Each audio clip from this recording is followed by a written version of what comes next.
Geek and Gore, and here I am all painted up in the Champagne Dreams Productions branch office. Let me go ahead and zoom you in a little bit. Look at this look. This is a Get Ratchet With Me that I filmed today. I'm very excited to bring this to the channel. This turned out really, really good. And I'm very excited. We had a filming day, so we had the return of...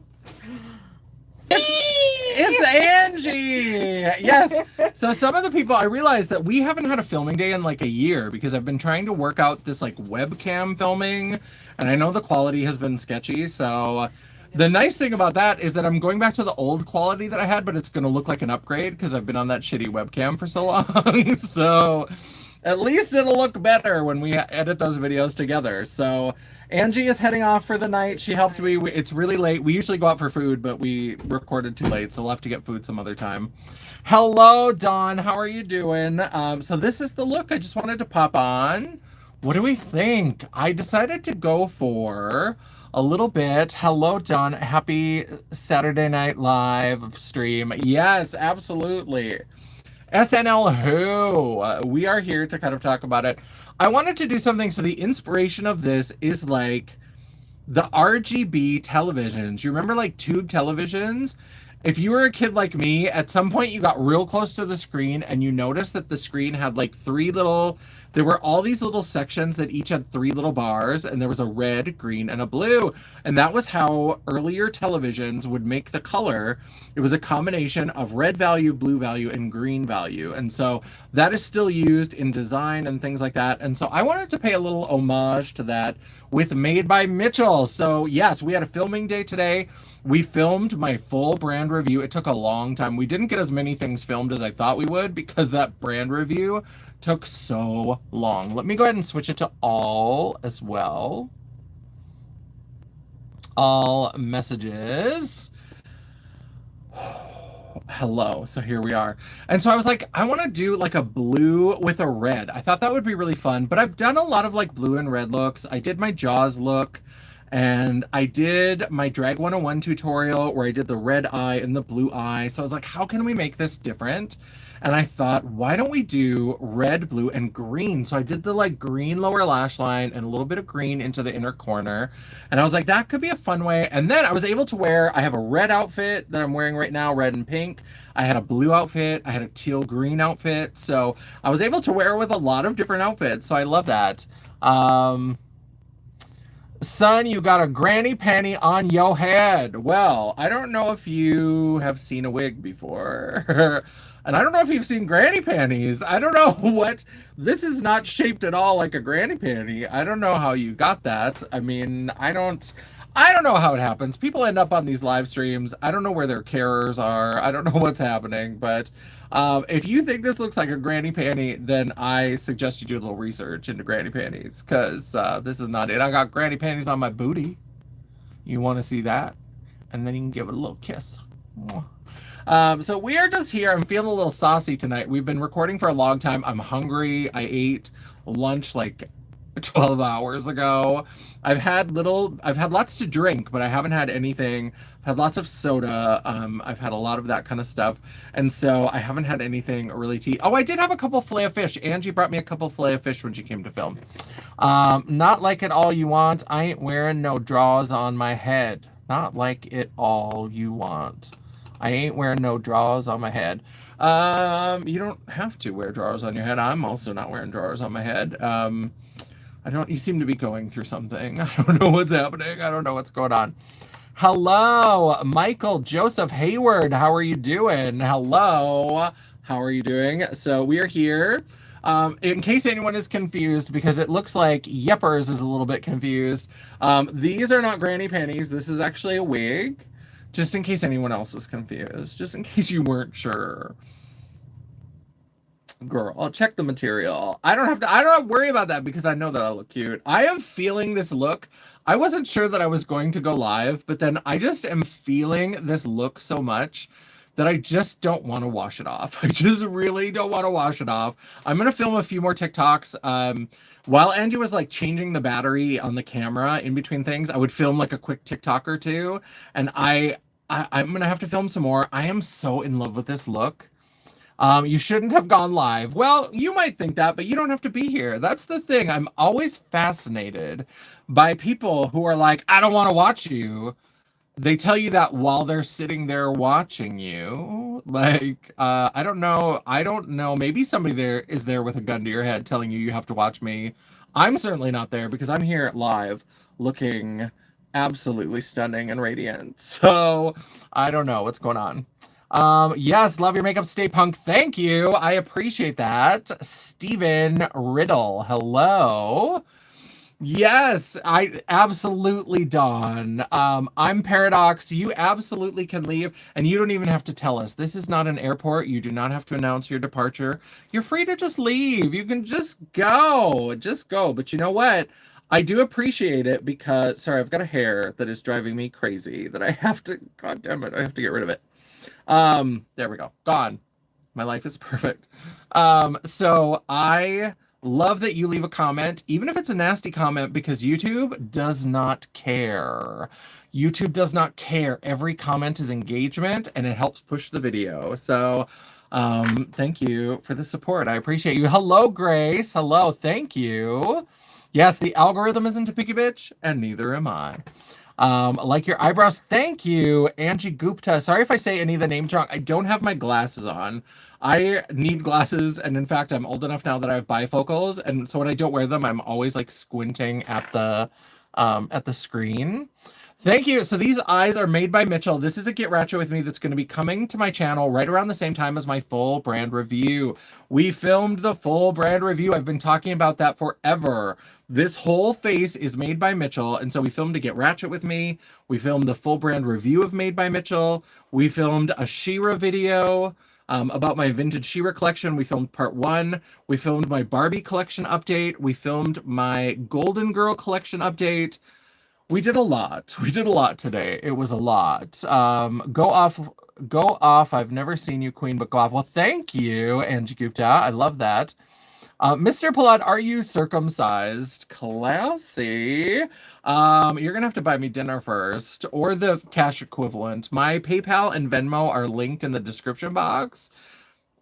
You know what? You send me enough cash money and we'll talk about my junk. It'll be great. Why is every drag queen an obese guy? Are they all inspired by Divine? First of all, I don't know if you mean that as an insult. I am inspired by Divine. I love Divine. Divine is the inspiration. She is the moment. She is the icon. She is the legend. She's the blueprint. These little demon twinks on Drag Race could never. Oh, Mr. Plod, we don't, again, hit up my Venmo and my PayPal, and then we'll start talking about all these different things. We're getting all the weird trolls tonight. They sure are out. I'll buy you a 12-inch hot dog. I love a hot dog. Give me one of the hot dogs that has the cheese inside and put ketchup and pickles on it. I know people think it's weird to put pickles on hot dogs. I put pickles on everything. I love pickles on hot dogs. I love pickles on pizza. Ham and pickle pizza. Mwah! Delicious. I put pickles in meatloaf. I'm here for it. So a 12-inch hot dog with pickles. I'm here for it. Yes, so definitely if you want to ask those kind of personal questions, I'm open to it. But my Venmo is down below. It's at Janessa J, or there's a PayPal link if you would prefer to do PayPal, however you prefer to send me the money. With some of those questions you're getting into, I better see at least 3 digits, but you know what? We can talk about it. Cheese inside, don't like those. Dawn, are we fighting? Are we fighting, Dawn? How can you not like the hot dogs with cheese inside? That's like a cornerstone of my life. Why? A donut with fur on it. I would prefer just frosting and maybe some sprinkles. I love a glazed donut. The Krispy Kreme, if you ever had one of those Krispy Kreme cream-filled glazed donuts when they were fresh out of the oven, I would punch a baby for one of those right now. That sounds so good. That sounds so good. A Krispy Kreme donut with the cream filling and the glaze, and when they're fresh out of the oven, that is like liquid crack. It is, that glaze is, oh, it's so good. It's so good. Dawn with the face. I love pickles. Pickles are good. I love the plain Krispy Kreme. Those are good. Yeah, they're so, and when you get it, the cream filling is always good, but when it's like hot, fresh out of the oven, I mean, it's all sugar. Like, you will immediately go into a sugar coma, but it's so good. Damn it, now I'm hungry. I'm so hungry too. Have to be Divine and Idol. Hello, Tom. I am inspired by Divine. She is one of my big drag inspirations. I love Divine, but I'm also just inspired by Janessa, which is moi. So this is the look for tonight. I like those foot-long black eclairs. Mr. Pallad, I don't know why you keep talking about foot-long anything. I know what you're serving me up, and it's a little Smokies cocktail we need. Like, that's the people who tell you over and over online behind a blank profile about how big it is. It's always, girl, 3 minutes of fury. Like, it's just not good. Hello, Mom Moens. I'm so sorry if I butchered that. I don't have my glasses on, and I'm trying to see what it says. Dawn, I stayed at a hotel in Vegas specifically because there was a Krispy Kreme downstairs and they were terrible. Dawn, I'm so sorry. I'm so sorry. Krispy Kreme, I don't think they age well. I think that they are best like fresh and hot out of the oven. For a while, there was a Krispy Kreme in Fargo, and they would bring donuts up to Grand Forks, and even the travel time from taking them from Fargo to Grand Forks, they were not as good. It was not the same experience. Can you gift me a penis pump? No, you can gift me cash money. Go to my description box. There's a PayPal link, and there's a Venmo. Again, at least 3 digits if you want to have any of this naughty talk. I love your makeup. Thank you. I appreciate that. I am feeling this look. That's why I wanted to come on live. I like the way that it turned out. The peachy orange blush is maybe a little bit much. I think that got a little bit out of control, but I love it. Where is Mama Champagne? Mama Champagne is in bed. Mama Champagne stays up a little bit later now that she's retired, but by 11 o'clock, you're probably not going to catch her in alive. Guess I needed to be there early. Yeah. And so, yeah, I don't think they age well. I think they're not as good. They're just like a donut, right? Like, they're not anything special. When they're hot, there's something magical. Oh, it's so much. Can I break dance? No, I can't. Now there's a pink box donuts on Fremont. So maybe one day I'll be back. Ooh, I do love donuts. I used to love in Seattle, when I would go to Seattle, it wasn't donuts, it was cupcakes. Cupcake Royale. That's what it was called. If you ever have a chance to go to a Cupcake Royale, there was a chain of them in Seattle. I don't know if they're anywhere else, but they are so good. They are so good. No, donuts are very good by noon. Yeah. Top can. Oh, I don't know what that is. Throw us a gang sign. I don't know what kind of gang sign. I don't even know what gang signs are. I'm not in like a gay gang. I guess my gang sign would be so if you want to practice that, that's my gang sign. It starts. Oh no, we have to start facing the camera, and then that's the gang sign. If you want to be in the gay glam gang, you have to. That's the sign. Cupcake Royale, it's so good. They closed. Oh, that would hurt my heart if they closed. I love it. Yeah, they are the best. My work used to buy us Cupcake Royale all the time. I loved Cupcake Royale. I would always stay whenever I went down there, because when I was going there for trainings and things, the building that I was at, there weren't really any hotels that were really near the building where I worked, so I had to Uber anyway. So I stayed at the Homewood Inn and Suites that was on Pike Street, where if you walked like 10 miles down, it was the fish market. It was the Pike's Place Market. And if you walk up the hill, it was Capitol Hill. So all the gay bars, the Unicorn, Cupcake Royale, Doghouse Leathers, Hot Mama's Pizza, the Pyramid Theater, I think is the one that I went to. Hello, In God We Trust 007. Demon, hello, David. David Evans, hello. And 10 miles, sorry, not 10 miles, 10 blocks. 10 blocks down would be the fish market.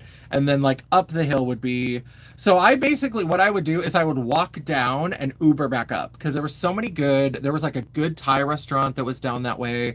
There was, the Sephora was down that way. The P.F. Chang's was down that way. The Daiso, the like Japanese $1.50 store, was down there. There was my favorite restaurant in the entire world was like a block from the hotel, DeWatt Bar and Grill. If you've ever been to Seattle or go to Seattle, the DeWatt Bar and Grill on Pike Street is perfection. It is so good. And so I would walk down the hill and then I would Uber back up because I wasn't going to walk back up. I'm a big girl. That's not going to happen, especially after eating dinner. So like I would go down. Anytime I was going up the hill, I would Uber. Anytime I was going down. So if I was going to one of the gay bars, I would Uber up and then I would walk back to the hotel. Sometimes a little drunk. Sometimes I'd buy a hot dog on the way. Not going to lie. And so then I would come down the hill, and then anytime I would go have dinner downtown, I would go down, and then I would Uber back up full of Indian food or Thai food or whatever I was doing. I loved it. The hills are a little steep, but that area is not too bad. You should be an airline pilot. I have no interest. I did fuck a pilot for a while. There was somebody that I was dating for about 2 years. I was in this like polyamorous, polycule kind of thing. It was an interesting situation. We didn't do it very well. I was dating a guy who was studying to be a pilot, and now he's a pilot and he's moved on and we're still friends. It's lovely. I haven't been to Seattle in ages. I miss it. Hello, Chip Wellington. I am gay, but in fact, you have to do the gang sign. We talked about this earlier. Gay. That's the gay gang sign. Hello, ma'am. Hello, 3 Chains. How are you doing?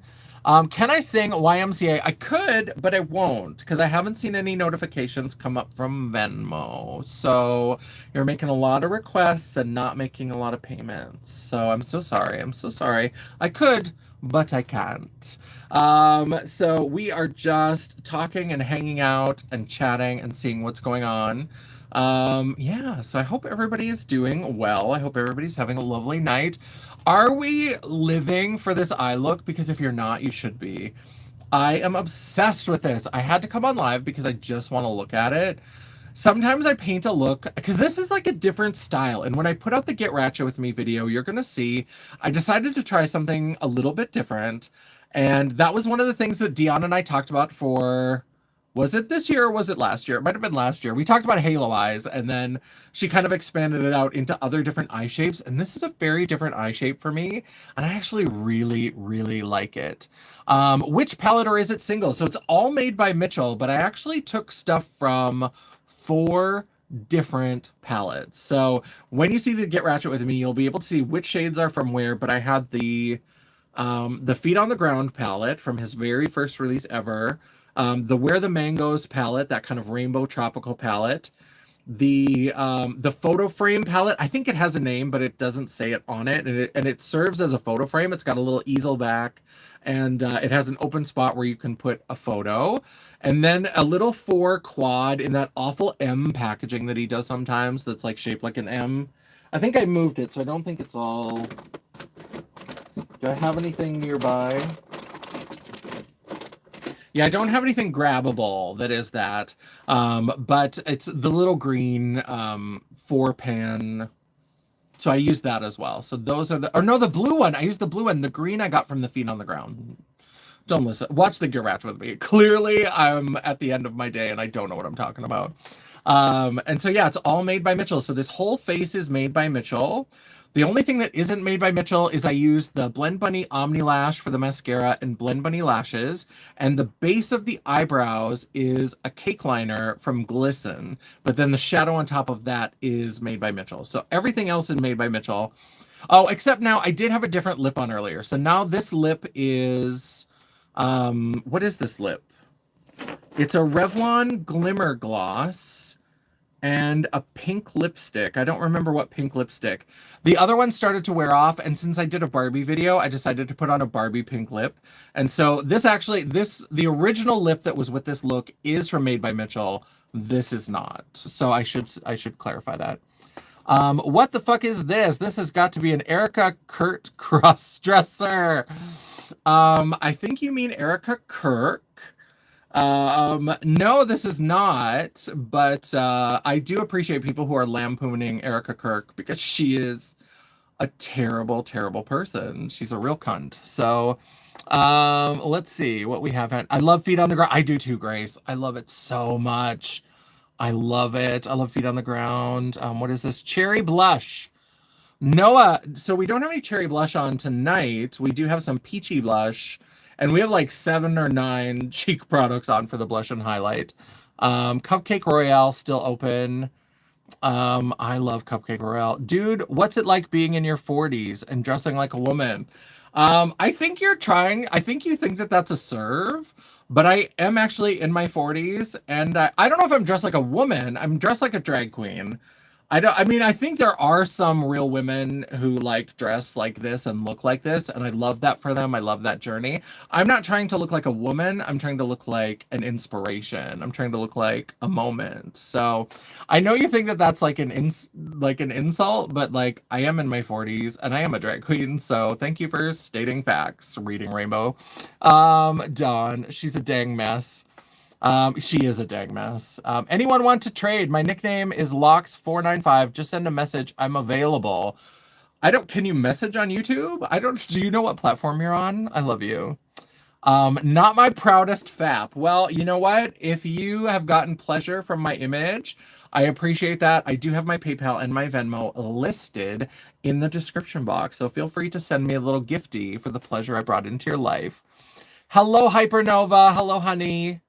Don't hate chat. Come on. Yeah, the chat gets a little wild in here. If anybody gets too out of line, I will remove them. But most of the time, people are. I mean, it's all engagement, so a lot of times I don't shut it down unless it gets really ugly. But P-Town, I'll hate if I want. I know you will. I have to respect that. Well, thank you. Finally, not enough drag lives. I have been a supporter since the 90s. I love that. I've been a drag queen since the 90s. I did my first show. I was a performer starting in 2001. I'm coming up on my 25th anniversary. My very first show was December of 2001. So in December, it'll be my 25th anniversary. But before that, I was like a party girl, and I would just get dressed up and I would go to house parties and I would drink too much and I would pass out on the kitchen floor and I would like flirt with straight boys and make them uncomfortable and make people laugh. And so I was kind of like Paris Hilton before she was Paris Hilton, but like a white trash version. And so that's why one of my little taglines is I'm Janessa J. Champagne and I am the Paris Hilton of the North Dakota Jet Set. So that's one of my little taglines. Let's see. Finally, not enough drag. Oh, we love that. Bro looks like he's about to steal Ariel's youth. I love Ursula. Also an inspiration. All these people coming in and think they're hurling an insult, and they're my actual inspiration. So we love Ursula. WTF, I don't know what the fuck. I don't know why you're here if you don't know what it is. You are welcome to go. Not an airport. You don't have to announce your departure. If you don't like to watch it, you just don't have to watch it. I look like Miss America. Thank you. I appreciate that, although it makes me a little nervous that tangerine twat is going to come and try to grab my junk because he likes to run pageants so he can molest little girls. But allegedly, release the files, bitch. But I don't have to worry because I'm way too old. I'm way past his demographic. I'm in my 40s. I'm way past that tangerine twat's demographic. So there's that. I am Christian and I don't hate gay or trans people. I pray for them. They are still people. Well, thank you, Average Misfit. I am not a Christian. I'm a former Christian. And I recovered. So, but I appreciate anybody who says they're praying for you. They're just sending good thoughts out into the universe. Because if anybody is praying hateful things, that's going to be their own karma. That's going to come back to them. So if you're saying nice things and you're wishing good things for people, I appreciate it. Honey, do you take Adderall? I don't like it. I don't. I'm just naturally hyped up. I've had a lot of caffeine. We've had a lot of Mountain Dew and a lot of wild cherry and cream Pepsi. I'm getting low. I should have had Angie bring me another one before she left. What the fuck did I just stumble upon? You stumbled upon North Dakota's trash queen of glam, geek, and gore.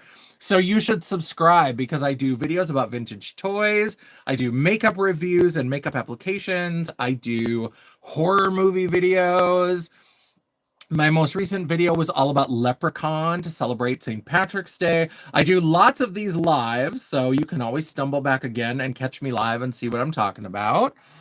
Too cute. Thank you. I hope you use men's washrooms. No one is molesting you, bro. Well, good. I'm glad because that's not true for a lot of young girls in this country. In fact, I mean, he has been an adjudicated rapist and he has 34 felony convictions. So, am I using men's washrooms? Well, first of all, I'm not dressed like this all the time. Second of all, I do use men's washrooms. Third of all, here's the thing. All this like trans bathroom panic is all whipped up because I can tell you, and especially for women's bathrooms, if you're seeing somebody else's junk in the bathroom, you're doing it wrong.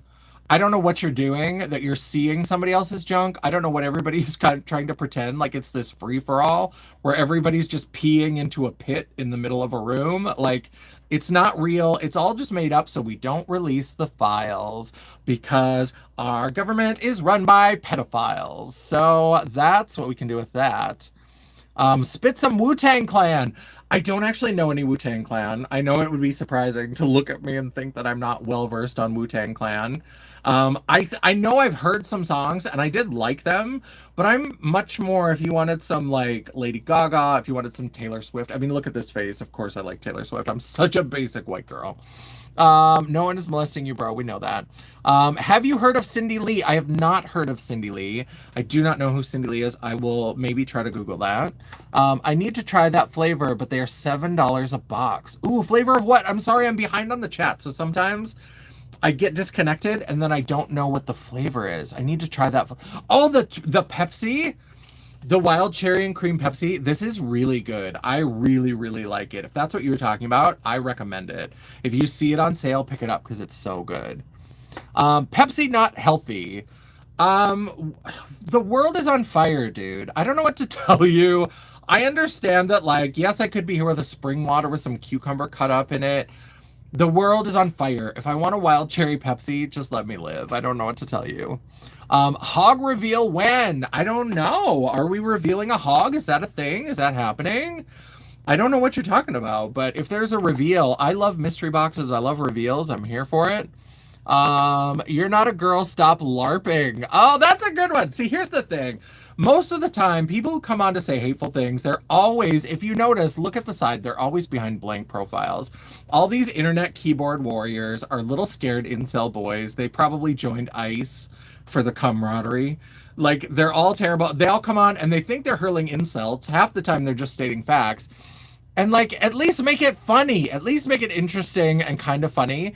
That's close to funny. You're not a girl, stop LARPing. I do enjoy that because LARPing is a little bit ridiculous. Like, I am a big old foul-mouthed drag queen. Even I have limits, and LARPing is one of them. Lightning bolt, lightning bolt, lightning bolt. We're not doing it. Yeah, spit some Judy Garland. I'm not a great singer, and I'm a little bit like roughed up from talking all day on videos. Somewhere over the rainbow. There's a little Judy Garland for you. Cindy Lee is the performance and songwriting project of Canadian musician Patrick Flegel, former guitarist and lead singer of Women. I don't know what that is, but I will Google that. That sounds interesting to me. Check out Diamond Jubilee album by Cindy Lee. I've got a notepad right here. God, I had a pen. Why do I never have a pen? Okay, I have a pen. So Cindy, what are you saying? Diamond Jubilee. Jubilee. Cindy Lee. I have written it down. I know it's backwards, you can't tell, but I am absolutely going to look that up. I love that. Hog equals Johnson. I don't know what you think you're on. This is not OnlyFans. And if you think you're getting penis without paying me money, girl, my Venmo and my PayPal are down below. If you want to have spicy time, I don't have an OnlyFans, but I'll take money. Like, you can give me a payment through PayPal or Venmo, and then we'll set it up. I'm on Instagram. I'll send you a direct message. It'll be great. Hello, sir, love it. Hello, Mr. Subaru. I love that, Mr. Subaru. Finished a case, and this is funny. Well, good, I'm glad. Bravo. Nice, thank you. What are some of your favorite horror movies? Oh, remember What are some of my favorite movies? So my favorite horror movie ever is Sleepaway Camp. I love 80s slashers. 80s slashers are kind of my favorite subgenre. I love 80s slashers like Sleepaway Camp. I love Cheerleader Camp. I love the Friday the 13th series is my favorite like slasher franchise. I mean, Halloween, Nightmare on Elm Street, all those series. Like some of the sequels get a little bit ridiculous, but I generally love them.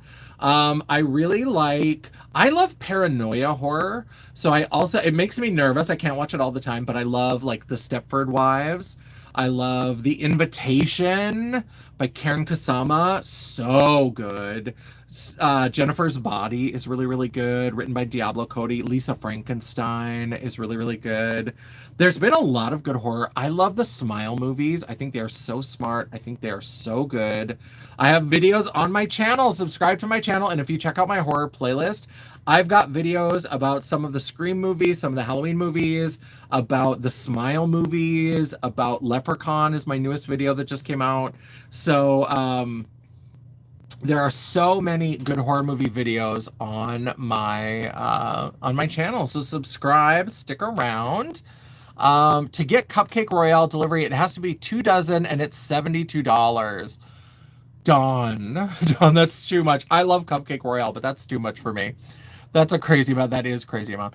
I do like Japanese horror. I like some of it. What I like about Japanese horror, because I have seen both the Japanese and the American versions of The Ring.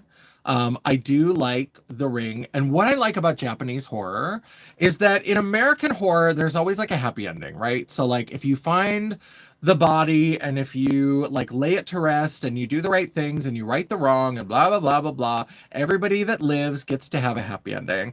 In Japan, if you get a ghost, you are fucked. You just better just be ready. You are fucked. Like, sign your will, get your estate plan in order. You are fucked. There is no getting rid of the ghost. There is no saving yourself unless you like make copies of the tape and help them like kill other people. There is no escaping a Japanese ghost. And I love that. I love the relentlessness of it. I think it's so good. All right. So what's going on? So I like Japanese horror. Man's Man. Who's a man's man? I would love to know a man's man. I would love a man's man. I'm like the army. I'm looking for a few good men. So if you've got any recommendations, I would love it. Grace, I know. So yummy though. Yeah, they are good. If you're ever near a Cupcake Royale, you have to. You didn't finish the second Smile movie. I love it, Grace. I was so worried about it. I was so worried. I was like, how are they going to take this premise? Because what I love about the first Smile movie is that it's all about trauma. So that kind of like jump scare horror, I normally don't like that. I think it's cheap. I think it's usually not very good. Like The Nun, I watched The Nun. That was terrible. But the Smile, so Smile and Smile 2 use that kind of horror, but it's so smart and it's all about trauma. So the first one is all about how if you don't process your trauma, it will destroy you. Because Rose, through that whole movie, she just refuses to get help. She refuses to stop. She refuses to address her trauma. And in the end, it destroys her. In the second movie with Sky Riley, it's kind of a similar thing, except in this one, she's trying to tell everyone that will listen that she needs to stop, that she needs to rest, that she needs help. And everybody's like, well, we got a tour. We got a photo shoot. You owe this person a lot of money. We can't take care of your mental health. And so it was all about how, like, you need to take care of your trauma and don't be surprised if the people around you don't support you. Because everybody in Smile 1 was trying to support her and trying to tell her to take a break and she just wouldn't. In Smile 2, she's literally talking to every person who will listen to tell them she needs a break and she needs to stop and they won't let her. So I loved both of the Smile movies. Is this John Wayne Gacy? He's dead. You should brush up on your history. He's been dead for a long time. I am a drag queen from North Dakota. Hello, nice to meet you, Brian Lee. Somebody said it is probably about John Wayne Gacy. It's fine. You know what? I call myself a hooker clown. So like he was a serial killer. He was a serial killer clown. I'm a hooker clown. We're in the same zip code. It's fine. I like Hellraiser 1 through 4. Ooh, nice. Nice choices. Texas Chainsaw Massacre, House of a Thousand Corpses, Hostel 1 and 2. The Hostel movies are a little bit too much. They feel a little bit too much gratuitous, like torture-y kind of horror. I don't love that. Texas Chainsaw Massacre, if you're interested, I have a whole video because I got into this argument too many times with friends. And so I made a whole video about how Texas Chainsaw Massacre is not a slasher film. So definitely search my videos if you want to know more. Now, I'm not dragging on Texas Chainsaw Massacre because I say in the video, I think that if you look at it as a different subgenre, it's actually better, and I think you get more from the movie. But I did a whole video talking about how Texas Chainsaw Massacre is not a slasher film. So definitely check that out. I would love to have you watch that. But those are some good choices, remember. Those are good. The jerky images scare the poo out of me. Yeah, I don't like when things are like in the background and they're creeping and all of a sudden they like right at you. That was probably a jump scare. I hate that. I don't like that type of horror. Smile does some of that, and they do the like quick jumps and like, you know, it's coming. You can feel it coming. I don't like that, but I loved the theme, and the way it was written was so good that I looked past it. I loved those. Hi person. Hello. Hudge. Hoi, hoi, hoi. I don't know how to say that, but hello. Hi, person. I never saw the first Smile movie, and yes, the nun was horrible. Oh, Grace, you should watch Smile. You can watch it kind of from the side if you don't like those jump scary kind of things, but I love it. I love it so much. I'm such a fan. Show boob, said astronaut. So I've been telling people that they have to pay my Venmo or my PayPal, but showing boob, hold on a second. There you go. There's boob. So I have different things that I will shove into the top for a filming day. This is, these are starting to deflate. I need to get replacements, but this is a booby dodgeball. You can usually find it in bachelorette party supplies, and I use these as just like simple boobs for filming, and they're nice and bouncy, and they make nice sounds. So there you go. That was the only freebie y'all are getting tonight. So I hope you enjoyed it. Hello. Oh God. Okay. Muffalisi. Hello, Muffalisi. I'm sorry if I said that wrong. I don't have my glasses on, and I don't always know. Yes, it's terrifying. Love it, though. Are you a trans? That is a great question. I don't know if you intended it as a great question, but I'm going to assume positive intent, and I'm going to tell you that I am not a trans. I am non-binary. I'm a drag performer. I don't look like this all the time. This is how I dress up to record for YouTube, to do shows, to host events. But I am not, my identity is not trans. I am queer and non-binary, and also just delightful. That's another identity that I have. But also you can just say, are you trans? You don't have to say, are you a trans? That, it's a lot. Mother, did you see Transformers? I have not seen any of the new Transformers. I now, in the last few years, have a growing appreciation for Megan Fox. So I feel like I should go back and watch at least the first Transformer. I think Megan Fox is underrated. I think she gets a bad rap. I like Megan Fox. Astronaut, hello. Hey, Miss J, have you seen Weapons? Yes.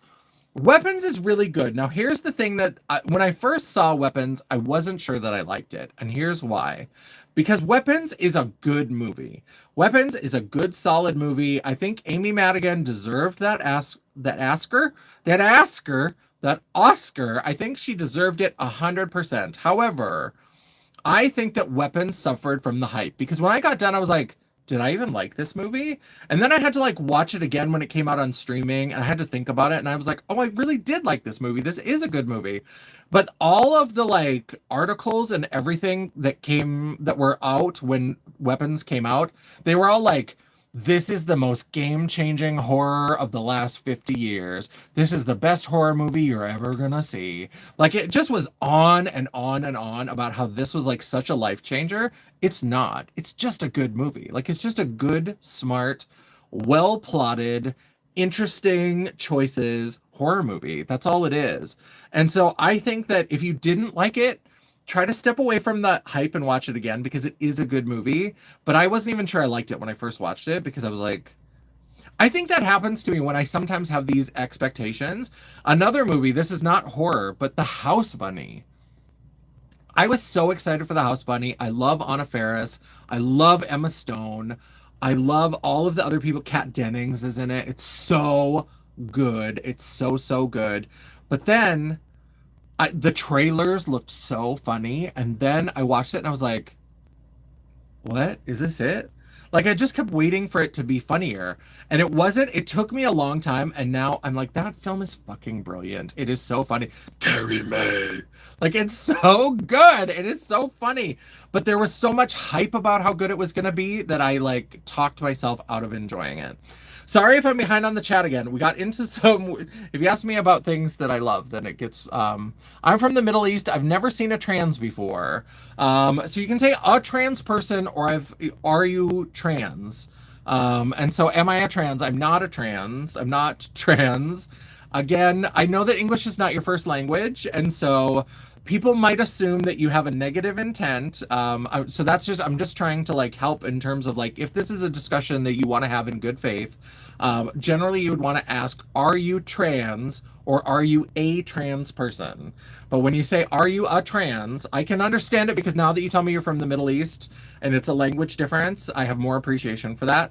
But just know that like, because we don't necessarily know that you're Middle Eastern from your profile name or whatever. So just in case, just to save some like static that might come up if you try to have that conversation, that's just a different way to phrase it. So, but again, I'm not making fun of people who English is not their first language. I really only speak one language.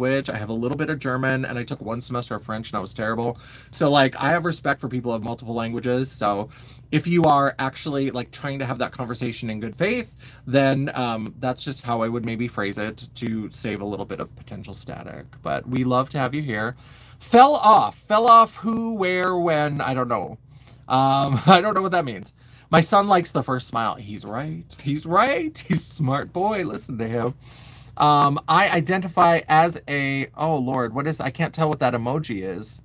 Is that a ferret? What is that? Hello, TS6762. I don't know what you identify, but I appreciate that. What is non-binary? So non-binary means that I don't feel like my gender identity fits on the binary spectrum.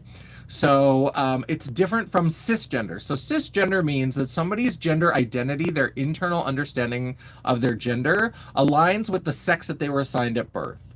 So if you were assigned male at birth and you feel like your gender identity is male, that means you're cisgender.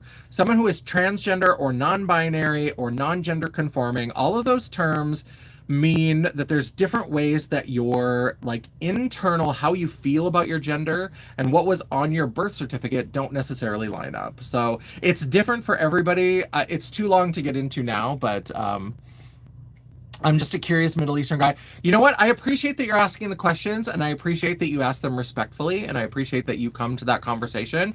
People who have respectful questions, I have all the time in the world for that.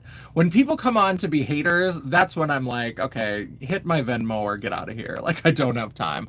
But if you're curious and that's something that you're not like familiar with, I absolutely love that you're asking the question and you're being respectful. So I absolutely appreciate that. Am I trance? So, like, am I in a trance? I am not in a trance, and I'm not a trance. I'm not. Yeah, I'm glad I didn't see it when it came out because of all that hype. Yeah, it was too much. To be honest, I'm confused. It can be confusing, but it's good to just keep learning and keep talking to people and keep having that discussion. I appreciate that you're at least trying to find out. Hello, fabulous Joe. I'm so sorry it took me so long to get to you, but hello, Joe. How are you doing? Everybody's saying hello. Boob fell off, tiger. Well, the boob is not attached. I mean, I have my chesticles right here. Everybody has pectoral muscles. So whether you're male, female, non-binary, whatever, you have pectoral muscles. So I do have some boobs here, but that plastic boob fell off because I usually stuff this sweater out to make it a little bit more voluptuous. But it's hot and I took them off. So the boob fell off. Tiger. Crouching tiger, hidden dragon. I don't know what else to tell you. Hi, Don. Hi, me. People are saying hello, hello. I admit that's confusing for me too. Don, I understand. I get it. It took me a long time. And I even identify as like uncomfortably non-binary because I feel like non-binary is maybe like the term that is the closest to what I feel inside. But I also, when I think about my gender identity and how I engage with it and how I interpret it, I don't think I've found a term that really like makes sense or that feels perfectly right. So right now I'm like, non-binary is the closest, so I'll be uncomfortably non-binary, because I look at cisgender and I'm like, ew, not that. Like, that's definitely not me. So I'm like, well, non-binary will work for now. People always accuse us of adding letters to the alphabet mafia, so I'll just wait till the letter comes along that makes sense to me, but that's the one that makes sense for now. You got any hobbies? Z Shan has. Oh God, I'm so sorry. I don't have my glasses on. I'm trying to like hooked on phonics this business. Z Shan hash Michigan 4000. I don't know. Oh, it's a tiger. Thank you for telling. See, that's what happens when I can't keep pace with the chat. Do I have any hobbies? I love collecting vintage toys. I love makeup and drag performance. I like making YouTube videos. I've been doing this for a long time. Do I have any other hobbies? I love theater. I love live theater. I always try to catch live theater whenever I can. Tomorrow, I'm going to a production of Moriarty, which is a comedy all about Sherlock Holmes and Dr. Watson and Moriarty. It's supposed to be really funny, so I'm excited to see that. Yes, non-binary. So my assigned sex at birth does not line up with my gender identity. So I'm non-binary. I'm so glad. So Tiger, thank you. Sometimes I can put it together because I'm a little bit behind. Sometimes I can't. So thank you for explaining that. Do I have any hobbies? Boobies. Oh, you weren't asking about hobbies. You're asking about boobies. I do have a couple pairs of boobies. I showed you the one. That's a pair of boobies that I have. I do have a big pair of boobies that were like a breastplate that I cut the breasts off of because the neck didn't fit right. And so I have those boobies. I have a couple other boobies. They're a little too far to reach. But they're more like just a silicone boob that like sticks to your chest. We have some boobies. If you want to see all of them, hit my Venmo down below. Let's see. You can call me Z. Thank you. I appreciate that. EJ Twice, Rocky Horror Show. Yes, this could be Rocky Horror Show. I think I could be Janet. Damn it, Janet. I love you. Oh, Brad, I'm mad. I love the Rocky Horror Show. Cool. Thank you. Sounds fun. Mafalisi. All right, one more question. No offense. How do I call non-binaries? Let's assume I don't know their name. A miss or a mister? That is a good question. Now, there are some people, I'm a little bit older, and so some of this like new language stuff even gets a little bit, I'm like, really? Because one thing that they do is they'll use MX and it's a mix. So they will say like, Mix Joe, if the person's name was Joe, Mix Joe. I would just say you can leave off the thing until you find out what their gender is. Ask them if they have a preferred. It's always good to ask. If you don't know, you can always ask them. For my pronouns, I'm pretty pronoun agnostic. I'll take any pronouns. I mean, when I'm in drag, obviously she makes the most sense. When I'm at work and I'm just in my civilian attire, he probably makes the most sense. They is the one that kind of makes the most sense all the time to me internally, but I'm not invested enough to get mad about it. That doesn't mean that some people aren't invested, and that doesn't mean that you shouldn't respect pronouns. But for me, I'll take any pronouns. I don't really care. I'm not gonna get upset about that. And then when the haters come in, I still get the engagement from their comment if they call me sir or dude or bro, but it doesn't offend me because any pronouns are fine. It's all fine. Rocky Horror Show, cool, sounds fun. All right, one more question. Oh, we did that one. I'm too cheap to Venmo you. Oh no. Yeah, so you can just use like persons. You can use they them. They them is a good default to use if you're not sure of somebody's gender identity. And people act like that's some new thing. First of all, it is absolutely not. They them has been used for a single person for ages, and you probably do it all the time and don't even realize it. Because when people are talking about a single person, but they don't know that person's gender, and they're talking in the abstract, they will almost always use they. So an example is, if somebody comes home and they're talking about their kid, and they're like, oh, I met Jackson's new teacher today. And then somebody might respond to that and say, oh, what's their name? You'll start to notice how people do that. You'll start to notice that people will do that all the time. Like, oh, it looks like we got a package. Oh, it looks like the FedEx truck went by. Oh, did they leave anything on the porch? If it's somebody where you know it's a single person, but you don't know their gender, people use they all the time. And now people are trying to act all brand new and they're trying to act like it's something that's never happened before. We do it all the time. All you have to do is just apply it to a person that you do know. Instead of like some abstract person, instead of like the new teacher, oh, how were they? Were they nice? Because if you don't know their gender, people are not going to say, was she nice? If it might be a man, or they might say, was he nice? Well, some people, there's also like misogyny and patriarchy because they're more likely to be like, oh, was he nice? If it's a person they don't know. So that's also a problem. But they has been used for a like first person plural all the time for years and years and years, hundreds of years. So we need to get over it and stop pretending. We're only pretending that that's a big deal because they don't want to release the Epstein files. So release the files, bitch. Hello, Angie Gupta. You came upon me again. They just want us to be together, Angie. They just want us to connect, subscribe to my channel. They want you here, baby. Whatever you're watching, it's bringing me to you. They know. They know. Thank you. You're so kind. Well, thank you. I appreciate it. Like I said, if people come to me with respect, I have all the time in the world to sit and have a conversation, to talk about these things. It doesn't mean I'm going to answer every single question. If something's inappropriate or I don't want to answer it, I'll just say, I don't feel like answering that. But if you ask respectfully, I have all the time in the world for that. You're so right. This is my argument against my parents. I am an adult still arguing against her. I'm very lucky. I'm very lucky. My mom is one of those boomers, and my mom is, she just doesn't have any of that baggage and any of that shit. Like, there's some stuff she's still figuring out, but like, she's got a good handle on it, and she never goes into it with a mean spirit. So I am here for it. Bye, Anomaly. Yes. We'll see you later. Thanks for stopping in, Tiger. Haha, remember, yes. Subscribe. Thank you, Angie, for subscribing. We'd love to have you back. If you like glam, geek, and gore, I am your girl. I am here to like give you all the glam, geek, and gore. And for anybody who hasn't yet, go ahead and thumbs up this live. Look at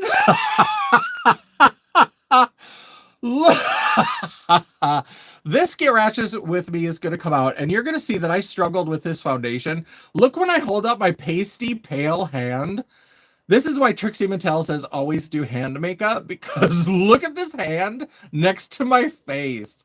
Jesus Christ on a croissant. Look at this. Look at this. Oh my God. That is, I mean, it kind of matches down by the chin. It doesn't help that like this isn't foundation. I did a lot of peachy orangey blush, but it kind of looks like maybe just my skin foundation is a little bit too dark. Oh my God, that's so funny. I hadn't noticed that until just now. Oh, I make myself laugh. If I keep it down near the chin, it's a little bit better. It's a little bit better, but girl, that's what happens when you buy foundation online. I'm from North Dakota. I have to buy most of my foundation online. Give me some grace. I'm so sorry. I'm so sorry. I'm always too tan. I'm too orange. I'm always trying to find the right balance between George Hamilton and like a hate crime. So I'm just always trying to do it, but it's always too dark. Do you like John Waters? I love John Waters. I love John Waters. I've only met him once. Can I tell you the story about when I met John Waters? Because I'm so disappointed. I'm so disappointed. So he was at the Fargo Theater doing like a book signing and a talk, and I went. My friend had tickets, and so we went together, and I was so excited. I love John Waters. I love those early Divine films. They're such a huge drag inspiration for me. Love it. I love it. Now, at the time, put a pin in John Waters. We're going to talk about the fact that I'm usually not an early adopter of technology at all. But when the Amazon Fire Phone came out, I got a wild hair and I was like, that's going to be my first smartphone. I'm going to buy the Amazon Fire Phone. If you don't know what the Amazon Fire Phone is, that's because it did not last long and it was kind of terrible. So, Fire Phone, put a pin in that. back to John Waters. So we went to see John Waters, and he was wonderful and lovely. The show was so funny. I've also seen him in Seattle, but he didn't have like a meet and greet or like a book signing afterwards. So I saw him there, but I didn't get to like speak to him, but I saw him at the Fargo Theater, and he did this book signing. So I bought the book, and I'm so ready. And it was like, it's one of those things, he's very popular. And so it's like a quick, take the picture, have a quick like 10-second conversation. That's about it. And I wanted to ask him, because I really truly believe, and this is maybe something I could make a video on later, I think that Kesha is this generation's John Waters. I think that in terms of especially her early work, the way that she played with like gender roles and the way she played with the idea of like filth next to glamour, I think is so in the vein of John Waters. And so I wanted to ask him, like, do you know Kesha? What do you think of her work? Like, do you think that she is do you think she's in that route? Like, do you see her as like somebody who is inspired by you? I wanted to just ask him that to see if we even know who Kesha is. So I get up to the line, and then of course you get your book signed and you can have them take a picture. So she's like, do you want a picture? I was like, yep. And then she was looking at it kind of funny. And I said, oh, it's on the side over here or whatever. I was like, I'm sorry, it's weird. It's a Fire phone. It doesn't work very well. He signs my book, and he turns to me while we're taking the pictures, and he goes, oh, what's a Fire phone? And I said, oh, it's Amazon's new smartphone. I was like, I don't think it's going to last long because it's not very good. And he's like, I don't get a lot of that technology stuff. And then my time was done. That's what I asked John Waters. That's what I talked about with John Waters when I met him, is I told him what a Fire phone was. And then it was like, okay, next. And I was like, that's it. That's all. I'm done. That's what I asked John Waters. I didn't even ask him. I told him what a Fire phone was, because I told the lady how to take the picture, and he's like, what's a Fire phone? That's the kind of thing. And like, I would say that that's a regret, but it's not entirely a regret, because I have this coaster that I live by. My mantra is bad decisions make good stories. And so if nothing else, I got a really funny story out of it. So that's what I talked to John. I had a chance to meet one of my idols. Like, one of my biggest drag inspirations in the world is Divine, who's long dead. One of the few people still alive who knew Divine and interacted with them and like collaborated with them artistically. And the one thing I talked to them about was the Amazon Fire phone. Oh my God, I hate my life sometimes. Oh, I like John Waters. Oh gosh, girl, come vibe with us in Boston. I would love to go to Boston. I am thinking about going there, like to the East Coast sometime. I want to visit my friend Dion, who hasn't popped into the chat. We'll see if maybe, I know that they've had some stuff going on with their schedule, so they may not pop in, but Boston, Baltimore, I would love to come over there to the East Coast and visit a little bit. Have I tried Wet n Wild Photo Focus? I love it. I haven't tried it for several years. I tried it maybe like 12 years ago. Like the foundation, are you talking about? I didn't love it. But like I said, it's been years. So maybe I would like it if it's, maybe it's new or better. Angie, Kesha. I love Kesha. I love Kesha. I know everybody's like, no. Absolutely. That stupid phone. It was so bad. I know the feeling. Yeah, it was rough.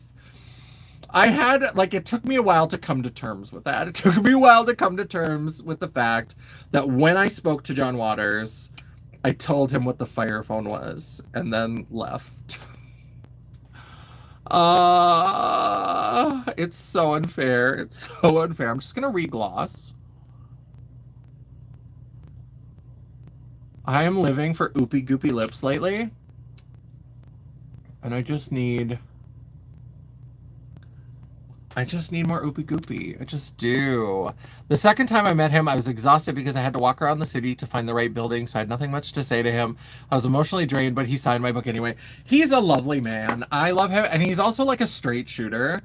I love, in the show that I saw, the little bit that it's not really stand-up and it's not really a lecture. Like, I love his shows. He tells stories and he talks about things. And he was talking about, he's like, if you go to somebody's house and they don't have books, don't fuck them. And I'm like, that's good advice. That is good advice. I have fucked too many illiterate men trying to run up my credit just because they got halfway decent dick, and I need to stop.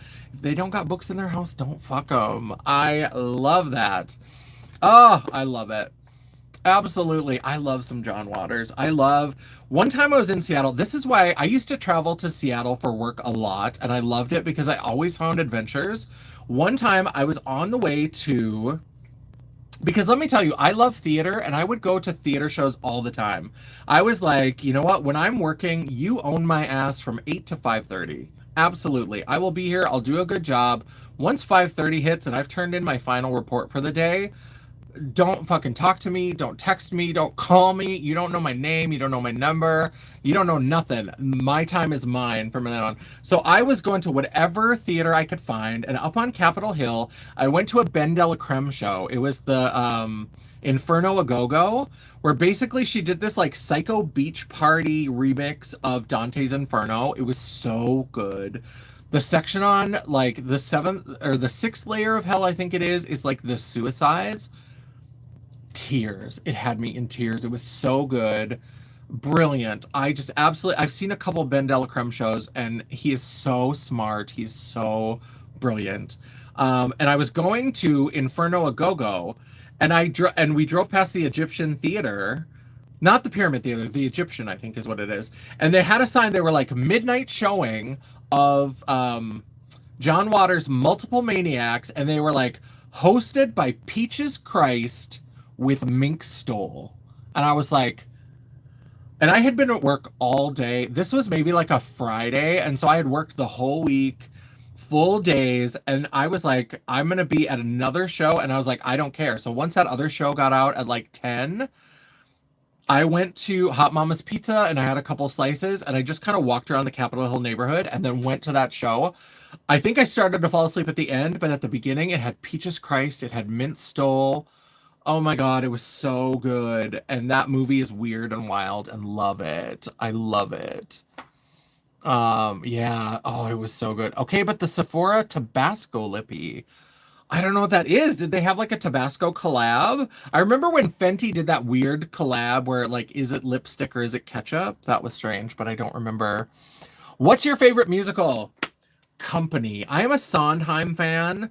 I love Company. It's my favorite musical. We'll talk about why in a minute. I also really love Sunset Boulevard. There's a vocal stim that I hold on to that every once in a while I just have to like say out loud. And it's the weirdest part. It's from the title track. It's from Sunset Boulevard. Sorry, now I'm starting to spit because I have oopy goopy lips. Excuse me. But it's from the title track Sunset Boulevard, where Joe is describing to Betty like the house, like a bowling alley in the cellar. And she just all of a sudden goes, I didn't come to see a house, Joe. That line sticks in my head forever. My bucket list, another bucket list role for me is to play Norma Desmond in Sunset Boulevard. I do love that. But my favorite musical is Company by Sondheim. And let's talk about why. We'll get to it in just a second. Dora Delano is one of my favorites. I do like Adore Delano. Erica Kirk, is that me? It is sure not me. I am Janessa J. Champagne. Erica Kirk wishes with that black nasty boot nasty eyeliner, she wishes she could look like this. Girl, eat some cheesecake and get a makeup lesson. I don't know what to tell you. Sorry, really, Roy Cohn. Awesome. Yes, they had a Tabasco collab, like 4 different types for spiciness. I love spicy food. I don't love spicy lip gloss, like lip plumpers that are too spicy. I don't love that, but I love hot sauce. Another video on my channel, if you want to look it up, my friend Angie and I, my friend Angie and I did the Hot Ones challenge. We bought the sauces from, it's not World of Wonder. What's their production company? Bring the Heat or something. We bought the like actual Hot Ones for whatever season it was. They change them each season or whatever, but it was like season 16 or 17. We did those. And then we also did the Taki One Chip Challenge. That's another good video to watch. Angie and I make poor choices sometimes when we're together. Angie is my friend who helps me film, if you don't know who that is. So that was wild. So let me tell you about my favorite musical. So my favorite musical is Company. And the reason why I was late to discover this, but now it's been like 13, 14 years, but I was married for a while. I know, she's a blushing spring bride. Didn't last, she got divorced. So once I got divorced, I was a hot mess. I was like kind of a functioning alcoholic. Like we were just a little bit in the bag pretty much all day. I just kept like Kool-Aid with vodka in it in my fridge, and I would like go home from work. Like I don't work at that job anymore, so it doesn't matter. But like I would go. I used to co-manage a textbook store. It was so boring. So like I would come home at lunch, have a little more Kool-Aid and vodka. Come home, sit on the couch, have Kool-Aid and vodka. I was a little bit drunk all the time, and it was not good for me. But one night I was like feeling miserable and depressed, and I was like, I need to just watch something fun and funny and lighthearted and like not be such a sad sack. I need to stop sitting on this couch and just crying. So I was going through Netflix, and they had filmed like a stage production of Company. It was the 2005 with Raul Esparza, and it had Barbara Walsh as Joanne. Joanne is another one of my bucket list roles that I would love to play. And so I was like, and in my brain, so I saw Company, and I was like, oh, a company, like a business. And there's a musical from the 60s called How to Succeed in Business Without Really Trying. And it's like this slapstick farce. It's not serious. It's so just like goofy and funny and whatever. That's what I thought Company was. I got it confused with How to Succeed in Business Without Really Trying. So I was like, this is what I'm going to watch. I'm not going to cry tonight. I'm just going to like sit here and watch this. The musical Company by Sondheim is all about this guy who's a bachelor, and he like, it happens on his like 34th birthday, and then as it moves through, eventually it's his 35th birthday, and all of his like married friends are like trying to set him up, and they're worried that he doesn't have someone. Are you lonely? All this kind of stuff. The whole thing is about marriages and relationships and what marriages give you, what they take away.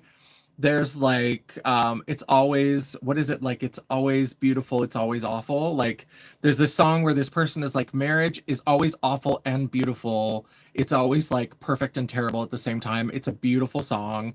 There's a song called Marry Me a Little. There's a song called I'm Not Getting Married Today.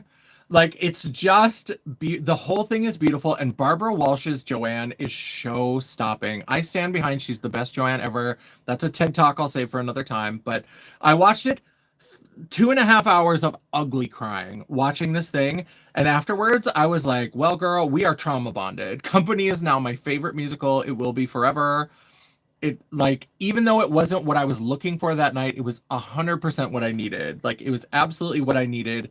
It gave me what I was looking for. And like, it wasn't the next day. I'm not going to make this all movie of the week, but that was like a turning point, and I stopped drinking as much. Like, I was really on the way to becoming a functional alcoholic, and alcoholism does run on one side of my family. So there was a chance that we could have developed some unhealthy coping behaviors. And so we did it for a little while, and after that, like, it started to turn around. So it really was important. Sorry, I'm a little bit behind on comments. Let me go back. Going to blow your mind. My name's not Angie. Oh my God. Oh, so you shortened it. Anjali. Hello, Anjali. Anjali. I love that. Are you from India, Anjali? I know somebody named Anjali who's from India. I work for a global company, and so there's quite a few people that I work with who are from India. If you're not, that's okay.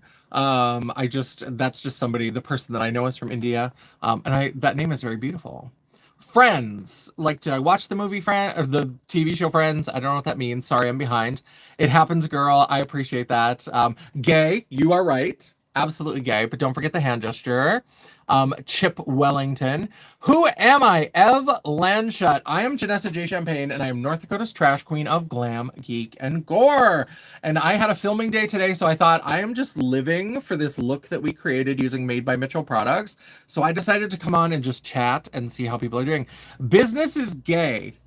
Like, How to Succeed in Business Without Really Trying is gay, or just business, like the world of business, because agree. I have to say In the Heights is up there. In the Heights is good, but I love Sondheim. I love Into the Woods. Into the Woods is another favorite.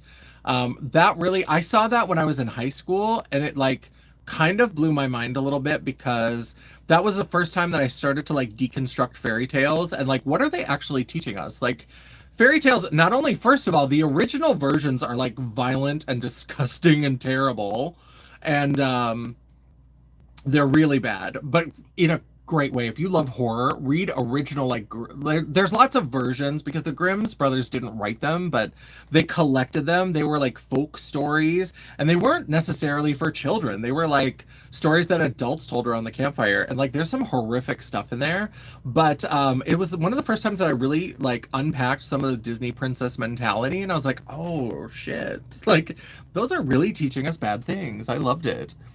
Yeah, I'm not from India, but I'm half Indian. Oh, is that where Anjali comes from? Is that that part of your heritage? Is that how they chose it? I mean, again, it's a beautiful name either way, but you're half Indian. I love that. Yeah, I do. Let me tell you, the one thing in my job is that I work with people from all over the globe, which I love. I love it. I do appreciate it. I love diversity. I love meeting new people. I love learning about new cultures. What I don't love is trying to schedule meetings.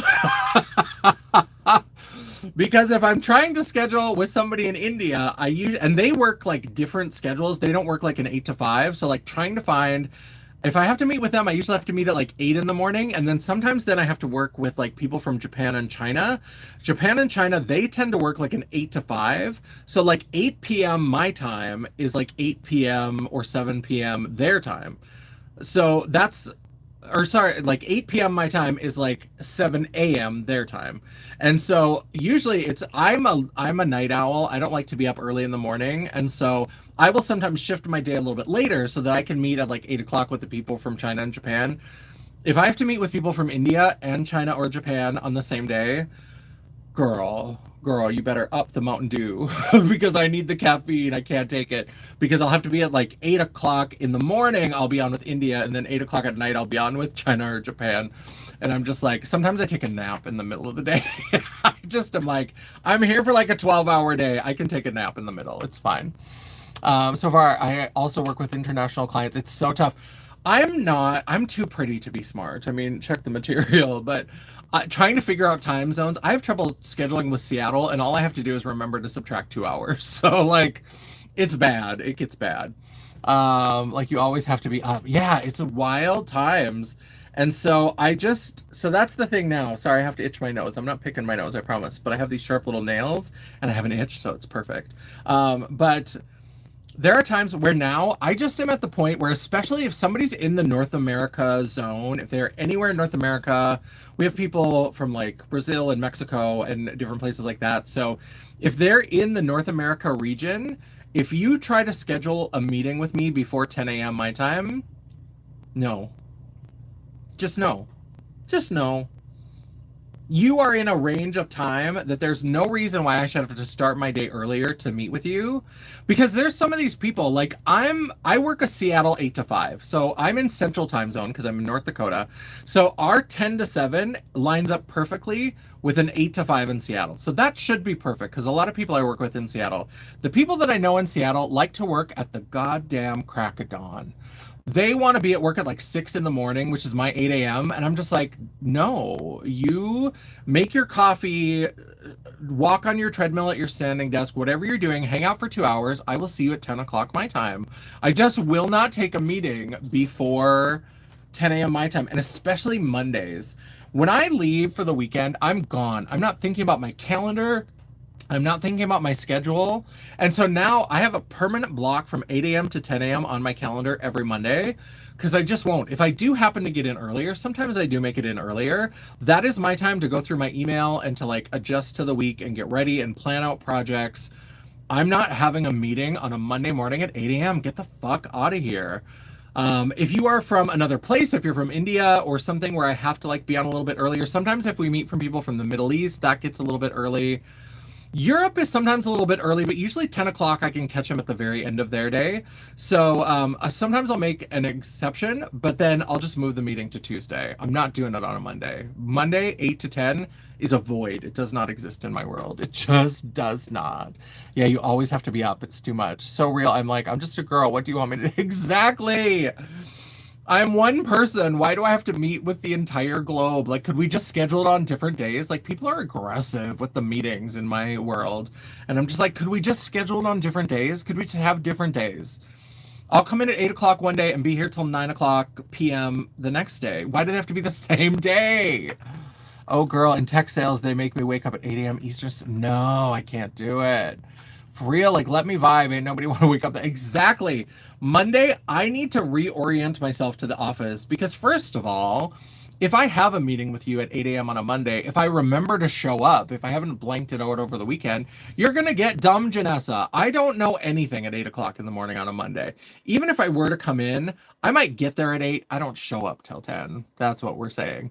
So, like, don't even schedule a meeting because it will not be productive because I'll be like, what's that now?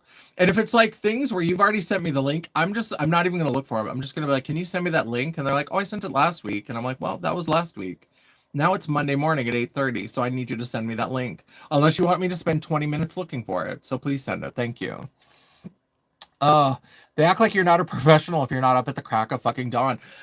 I hate that, Anjali. I hate that so much. People who are morning people drive me fucking nuts because it's like they don't understand how time works. It's like they do not understand how time works because they'll be like, well, how can you sleep in? How can you sleep in? You miss so much of the day. It's like, no, bitch, I don't. I don't. Do you not know how time works? Do you not know that 24 hours is 24 hours, no matter where you schedule what? Because all those people that are up at 6 a.m., I could be like, oh, you're not up at like midnight? You're not up at 1 or 2? Girl, you miss so much of the day. You miss so much of the day.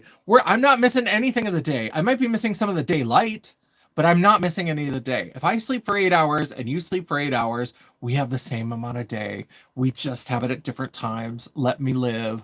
Let me live. There's enough overlap in our days. We can find a meeting time that doesn't piss off either of us. So just don't do it. Don't schedule me at 8 a.m. I don't like it.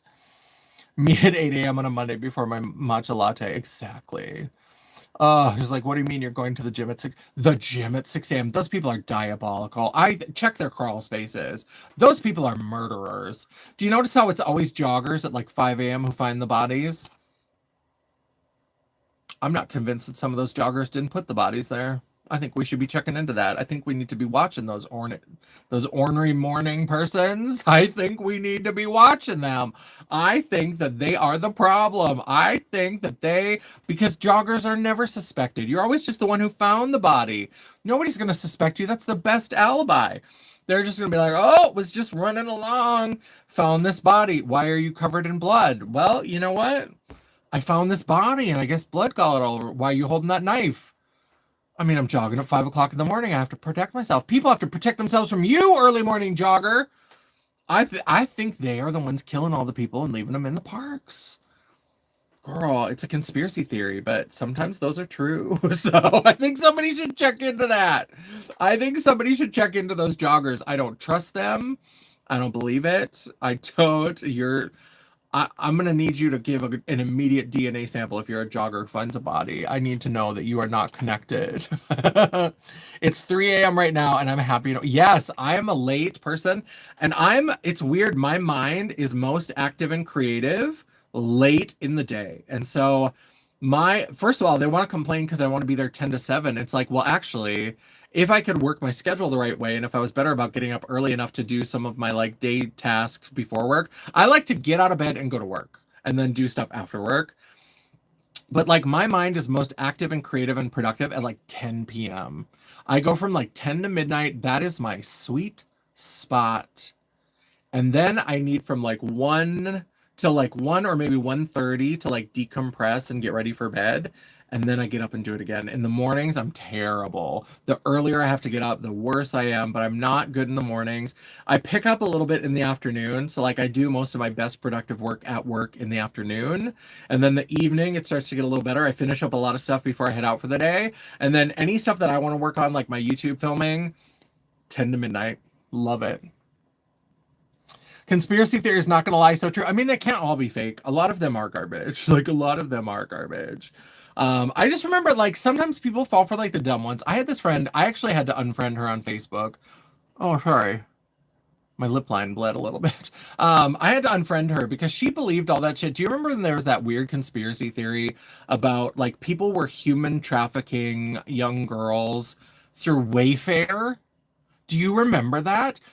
So here's the conspiracy theory, and I'm going to tell you why this is the biggest bullshit in the world. Is that so? The theory goes that Wayfair on their website lists all kinds of furniture at all different kinds of price points. So they have they have cheaper, more affordable furniture, and they have really expensive luxury designer furniture. So some brainchild was on the Wayfair website and they're like, wait, like a lot of companies, they don't just call it like dresser, armoire. A lot of their furniture has like cutesy names or whatever. And so like there would be an armoire that was $16,000 that was called like the Ayana or something. And somebody was like, oh, if you look up Ayana, there's a missing child poster of the name Ayana. Why is this armoire $16,000? They must be selling a child through the Wayfair website. It gets dumber. It gets dumber, I promise you. And so they're like, I bet they're selling them through. And it's like, wouldn't somebody notice that? And they're like, oh, wait. I worked at Wayfair for a little while. And if somebody called and their order included one of those like $16,000 items that they call that, we had to transfer that to the premium team. We couldn't even handle that. We had to transfer that to somebody else. We couldn't handle that. My brother or sister in Christ, let me tell you. I work for a company that has lots of arms, but one of it, I started in one that did like customer service, right? Some sort of like phone service. I don't talk a lot about my job on here, but like in vague strokes, I started in a place that did phone customer service. Then I was a trainer for phone customer service and I moved into other things. But we also had a premium team. Because if you've ever worked in a call center, you get all kinds, right? Like you get some people who are going into a call center because they're like, this is an entry-level position. I want to grow with this company. I'm excited to learn this job and I'm excited to move up and progress. And then some people are like, I need weed money. And they are hiring always. So I'm going to go and apply for a job. If you have people who are paying $16,000 for an armoire, for example, who do you want answering that phone call? If you've got a customer who's got a question or a complaint for a $16,000, a $20,000, $25,000 piece of furniture, do you want someone who is on a premium team, who is specially trained to answer those calls, who is your best cream of the crop, top of the line customer service personality, the person who can smile and take abuse and never say a snarky thing, who knows the catalog inside and out? Do you want it going to that person? Or do you want it going to Kay Lindsay, the blue-haired non-binary who also works part-time at Whole Foods, who doesn't give a fuck about this job? Who do you want that call going to? Of course they have a premium team. And the person who was writing this on Reddit, they even said, they're like, I never met anybody from the premium team and I never saw any of their work, so I don't know what they do. But the fact that they had one makes me think that this is true. And I was like, you are dumb as a sheaf of paper. Like, what is wrong with you? You're dumb as a box of hair. I don't know where that paper thing came from. It popped into my head. Sorry, I'm behind on comments. I just got on that because I could not believe. I was like, first of all, the fact that you don't understand that there would be a premium team for places that sell individual items that are tens of thousands of dollars. Like, you're too dumb to function. Like, delete yourself. I don't know what to do. I don't know what to tell you. Just get rid of your life. Go live in the woods. Become a cryptid. I don't know how to help you. But that was their whole evidence, was the fact that a premium team existed and that they happened to just like look up a name on a piece of furniture and it happened to match a name of some child somewhere who had gone missing 12 years ago. Oh my God, it was so stupid. It was so stupid. Oh, John Doe, you're so brave behind your little profile. And you are also a piece of trash. So we're going to go ahead and we are going to get rid of you. Because hello, pretty princess. Hello, nice to see you. Sorry, I'm going to scroll back up because I'm behind on comments. Anjali and I were having a good conversation. Conspiracy theories, -2, but I think that means I shouldn't do corporate and do something creative. I sometimes think that too. But I also like this makeup on my face is expensive, and so I have sold my soul to the corporations because I like the lifestyle that it affords me. So at some point I'll reach a breaking point and I'll go off and become like a woods witch. But I understand what you're saying of like, maybe this is a clue to me to like stop doing this. I do remember that I know 3738 who works for Wayfair. It's just Wayfair. It's just Wayfair. And I was like, also the audacity to believe, and now with everything that we're finding out in the Epstein files, release the files, unredacted full files as the law requires, release the files. But what we're finding out, the sort of naivete to think that you would need to go through that many hoops to traffic a child. Why are men? Why are men? Because in all honesty, like the sad truth is that if somebody wants to abuse a woman or a child, it's so much easier, and especially for rich people, you just had to email Jeffrey Epstein. Like, are you kidding me? But like the thought that somebody would have to pay $16,000 through a Wayfair website and then contact a customer service team. I mean, I would love to live in the sweet, naive world that they live in to think that it's that hard. It's unfortunately, the ugly truth is it's not anywhere near that hard. They did the same thing to Mattress Firm. Yeah, Mattress Firm and that pizza place. People are wild. They are wild. They are wild, sister. Yes. I loathe working in a call center. I kind of did too. I don't mind customer service, but the older I get, the less filter I have for people who want to come on and be dicks. I just, and I got very good at differentiating, and I got good at training people to differentiate that in customer service, I'm getting tired. We'll have to wrap this up soon, but in customer service, there is a difference between somebody who is frustrated and angry, and they come on the phone and say, fuck this, between somebody who is frustrated and angry and comes on and says, fuck you. Because if you say, fuck this, I can understand frustration. I can understand that things are not going. I worked on the side that helped people who like sold products. So it wasn't like customer service.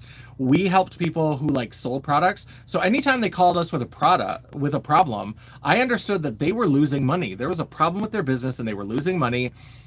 I have so much respect and I have so much like empathy for that all day long. So if you're frustrated and you say, fuck this, I'm not going to bother you about that.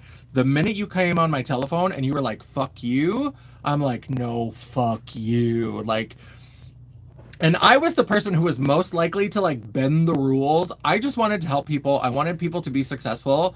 And so like, if they asked for a manager, I would try to tell them, I'd be like, look, they're going to tell you the same thing that I'm telling you. And if anybody's going to find like a workaround or a loophole, it's going to be me. So if you want that supervisor, I will be happy to transfer you. But I'm telling you, you are not going to have a better result than you're going to get if I keep looking into this. So it was terrible. Yeah, working in a call center can be a special kind of hell. But some of it I liked. I met some fantastic people as well. I worked in cold calling. Oh, you deserve a Medal of Freedom. Cold calling for tech sales. Oh, we got to take the abuse because they're going to sue me, even though I'm just doing my job. We were good about, what I liked about our spot is that you had to take the abuse to the point, to a certain point. But once it became personal, once it was not fuck this, it was fuck you. If they started like throwing out F-bombs and they were upset, like eventually I would be like, okay, we're going to need to keep this call professional, but I'm here to help you, all that kind of stuff. But the minute they started directing it at me, they got one warning. And then they were like, because you are unable to communicate in a professional manner, I'll be terminating this call. I will send you an email with the follow-up for your case. And then I would hang up the phone. And we were allowed to do that. It was great. I loved it. I was here for it. Absolutely. Somebody retracted a message and then the asshole who came in. Oh, Diva, hello, pretty princess. Eyebrows on fleek. Thank you. These are cake liner. I do like a wet liner and then I put shadow over them. Yes, release the files. Release the files. I mean, I don't know. Honestly, I do not understand all of these maggots. What is it going to take? Because even the stuff that has come out with all the redactions, it's not even a third of what has supposed to have been released. He's already been convicted 34 times of felony charges. He is an adjudicated rapist.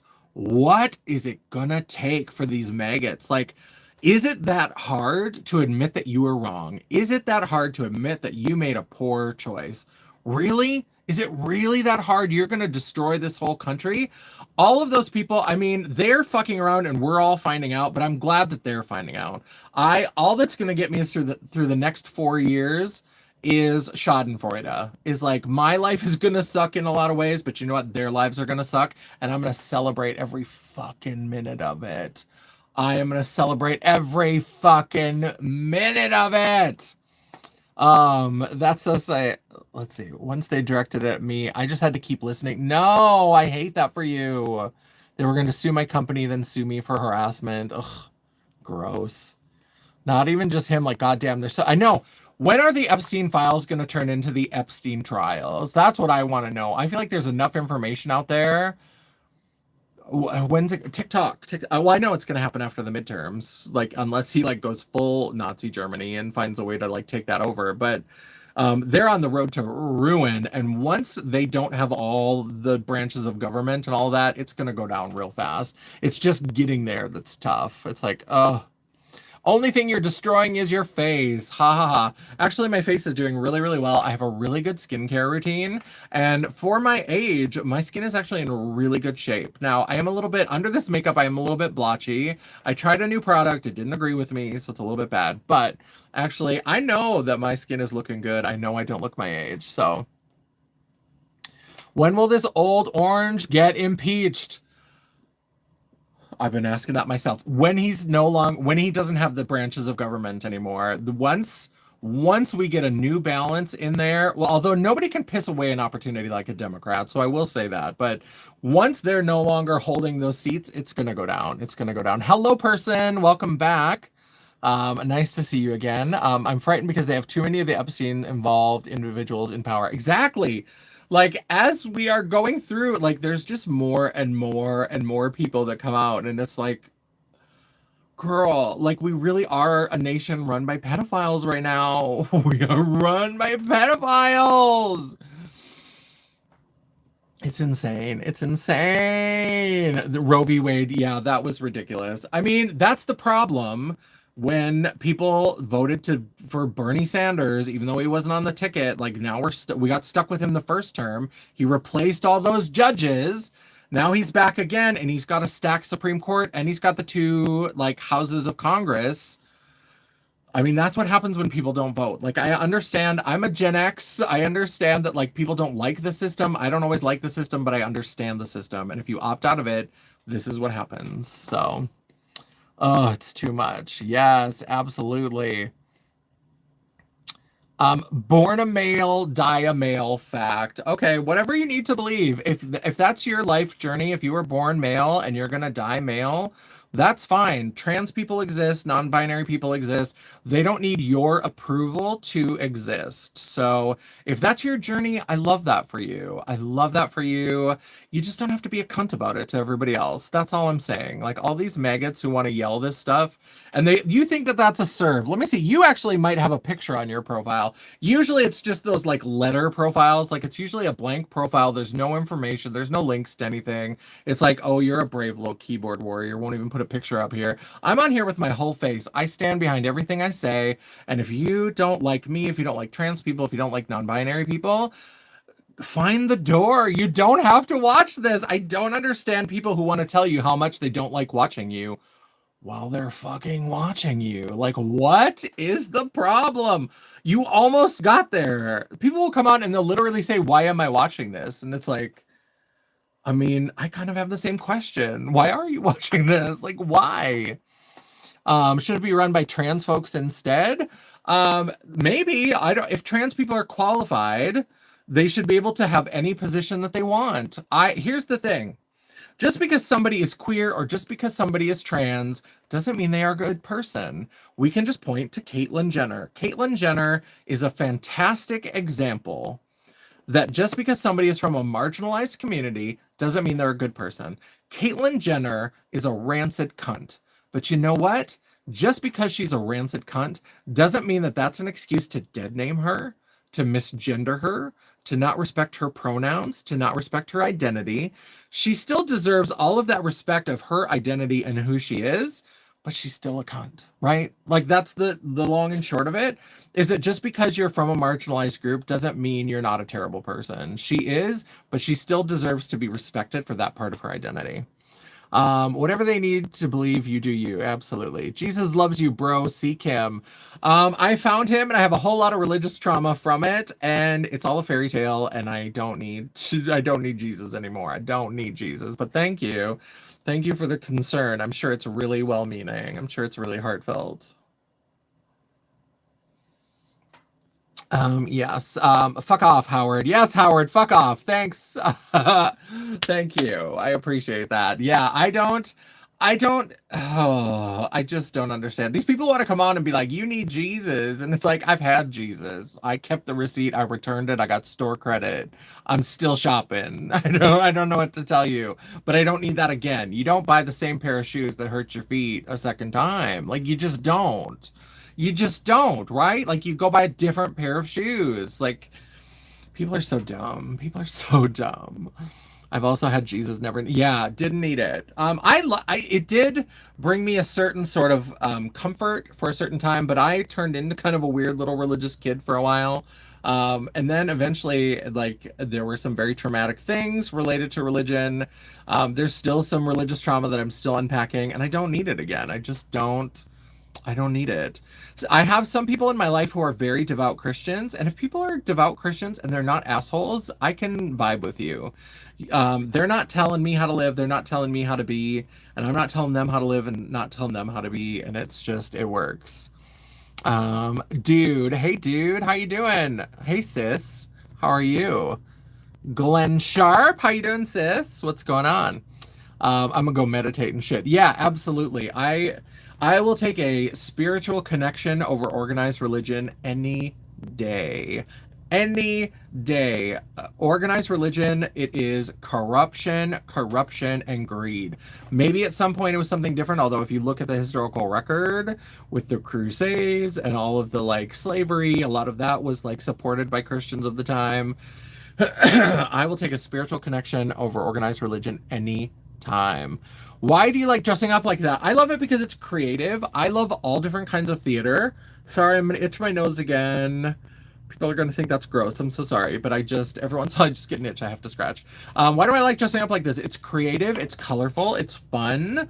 It's absolutely part of a theatrical tradition that I love, with Divine and RuPaul and Joey Arias. There's lots of fabulous drag performers that I really love. I'm so sorry. Suddenly all the itches are popping up. First it was my nose, now it's my oopy goopy lips. Maybe it's telling me that I need to, like, stop this. Makes sense. Your church trauma makes you feel happy when you're dragging. What? My church trauma makes me feel happy when I'm dragging. My church trauma has nothing to do with drag. I said fuck you to the church long before I started doing drag. They're not related. If anything, drag is healing, and drag is something that is very helpful. Go see a therapist. I'm between therapists right now. Actually, though, I just found out. So I'm in a little office complex. This is where my office is, where I film and do all my YouTube stuff. I do my big kid job here. It's not at my house. It's a separate outside thing. And a new business moved in literally 20 feet down the road, 20 feet down the hallway. And I think that they are, like, progressive and liberal and not cunty Republicans, maggots. And I think they take my insurance. So I might have found a new therapist. I'm so excited. So go see a therapist. I might, right there, like right down the hallway. I'm so excited. I'm so excited about that. Buddhism is the only religion I'd go for. It's legit with a real Buddha and is spiritual as fuck. Yeah, Buddhism has some beautiful things. Although there are some, like, one time I went to this, like, free program. There was this metaphysical store in town, and they had these Buddhist people that, like, came and did, like, a little workshop. And I loved it. I enjoyed it. I learned some great things. Those people were aggressive. They were as bad as the Jehovah's Witnesses. Like, this Buddhist guy was calling me at least once a week and just kept calling. And finally I had to be like, I loved your talk. I loved what I learned. I'm not looking to join your group. Like, I need you to stop calling me. So like I do, and most of them aren't like that, and most of the Christians are. But I was like, oh, apparently other religions have this too, because I was like, this is getting real aggressive. This is getting the Book of Mormon aggressive. This is too much. The Crusades happened because Muslims were taking over Europe after centuries of conquest. That's not entirely accurate. It's not even mostly accurate. That's a very simplified and not very true. It paints Christians in the best light, and they were the cause of a lot of the problems of the Crusades. I appreciate you trying to like step in and like mansplain to me, but this is not my first time at the rodeo. I certainly have studied the Crusades, and not just from the white man writing the history kind of bullshit. So thank you for that. I mean, at least you phrased it politely or whatever, but it's not actually true. I'm just here to defend them. Please calm down. Defend against them. I like that. Yes, I appreciate you. I knew you were one of the good ones. I knew that typo was okay. I knew what you meant. It is. Meetings in general are shit. Yeah, it is true. WTF. It's actually not. You should actually look into that. The way you're writing and the way you're typing this, you sound like one of those people who like listen to Fox News and don't realize that it's not actually news. Or God forbid, like Newsmax. Oh, Jesus. Who thought that Fox News would one day not be the worst of the worst? Yeah, that's not actually true about the Crusades. But, definitely, if that's what you think, if that's where you're at and that's where you want to stay, I'm not here to push you in any other direction. I just am telling you that that's not actually historically accurate. The Crusades, a lot of the Crusades were in Europe and had nothing to do with Muslims. They were in areas where they were, like, attacking other Christians, just like other like branches of Christianity. Like the Crusades are so much bigger than certain conflicts that involve Muslims. It's not accurate. I have looked into it. I don't watch news. I've studied this. Oh God, are you one of those libertarians? Oh my God. Okay, that's fine. We're not going to talk about this anymore, Jack Coffee. You believe what you believe. You keep looking at the same sources that tell you the same thing. It's all fine. That's all right. Near in the Aussie. So are you Australian? Is that what you're saying? Excuse me, Ufta. So, Ufta, sorry. I'm pretty soon I'm going to be out of this cherry Pepsi and I'm going to have to go grab another one. And then it'll be like, is this content? So maybe we should like, yeah, mate. I do love an Australian accent. So you have that going for you.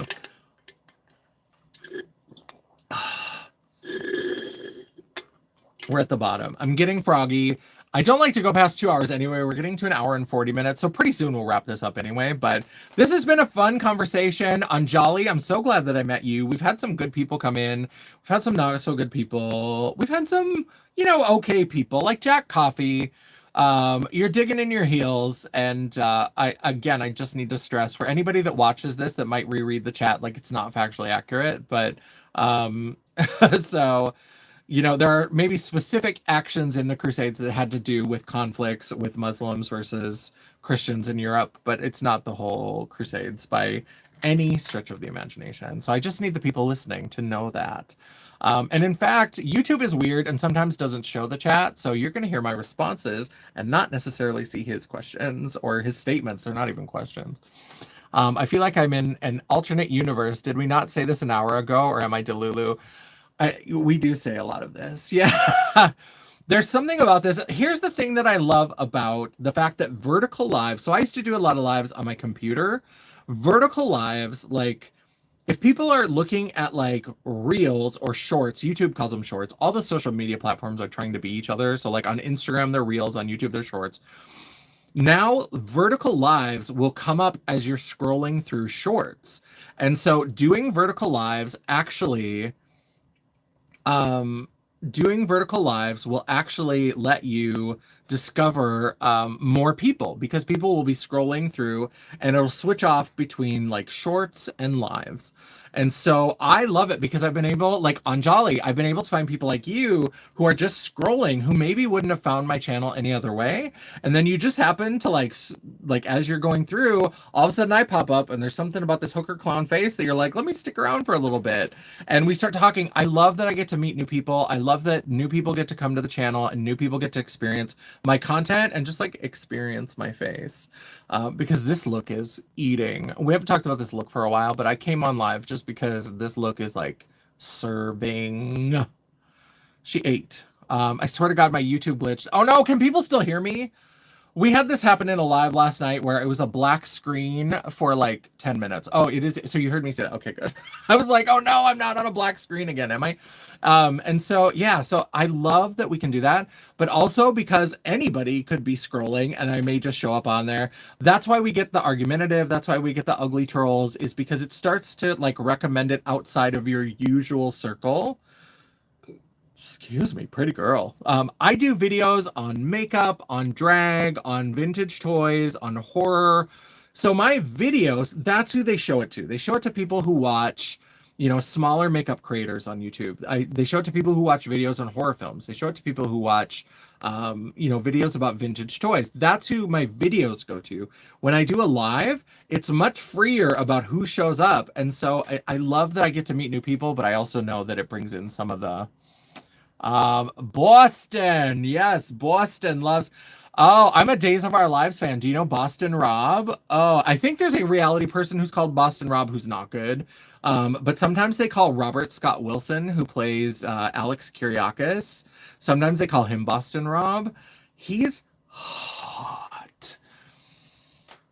If all the men in Boston are like Robert Scott Smith, like I need to pack up and move. I need to get my makeup into a bag. I need to pack up my little fuzzy sweaters and I need to get to Boston because he is gorgeous. He's clearly there to be the body yaddy yaddy because there are some beautiful men on Days of Our Lives. There's all kinds of beautiful men, but he's the one that's got the like ripped muscle gym bod, like the certain kind of thing that like it's sexy even in clothes. Like sometimes like men, you can tell they've got a good body, but they're just like in clothes and they look handsome, they look beautiful. He looks like sex watching. He looks like sex walking, even in like in a suit, the way the buttons like strain a little bit.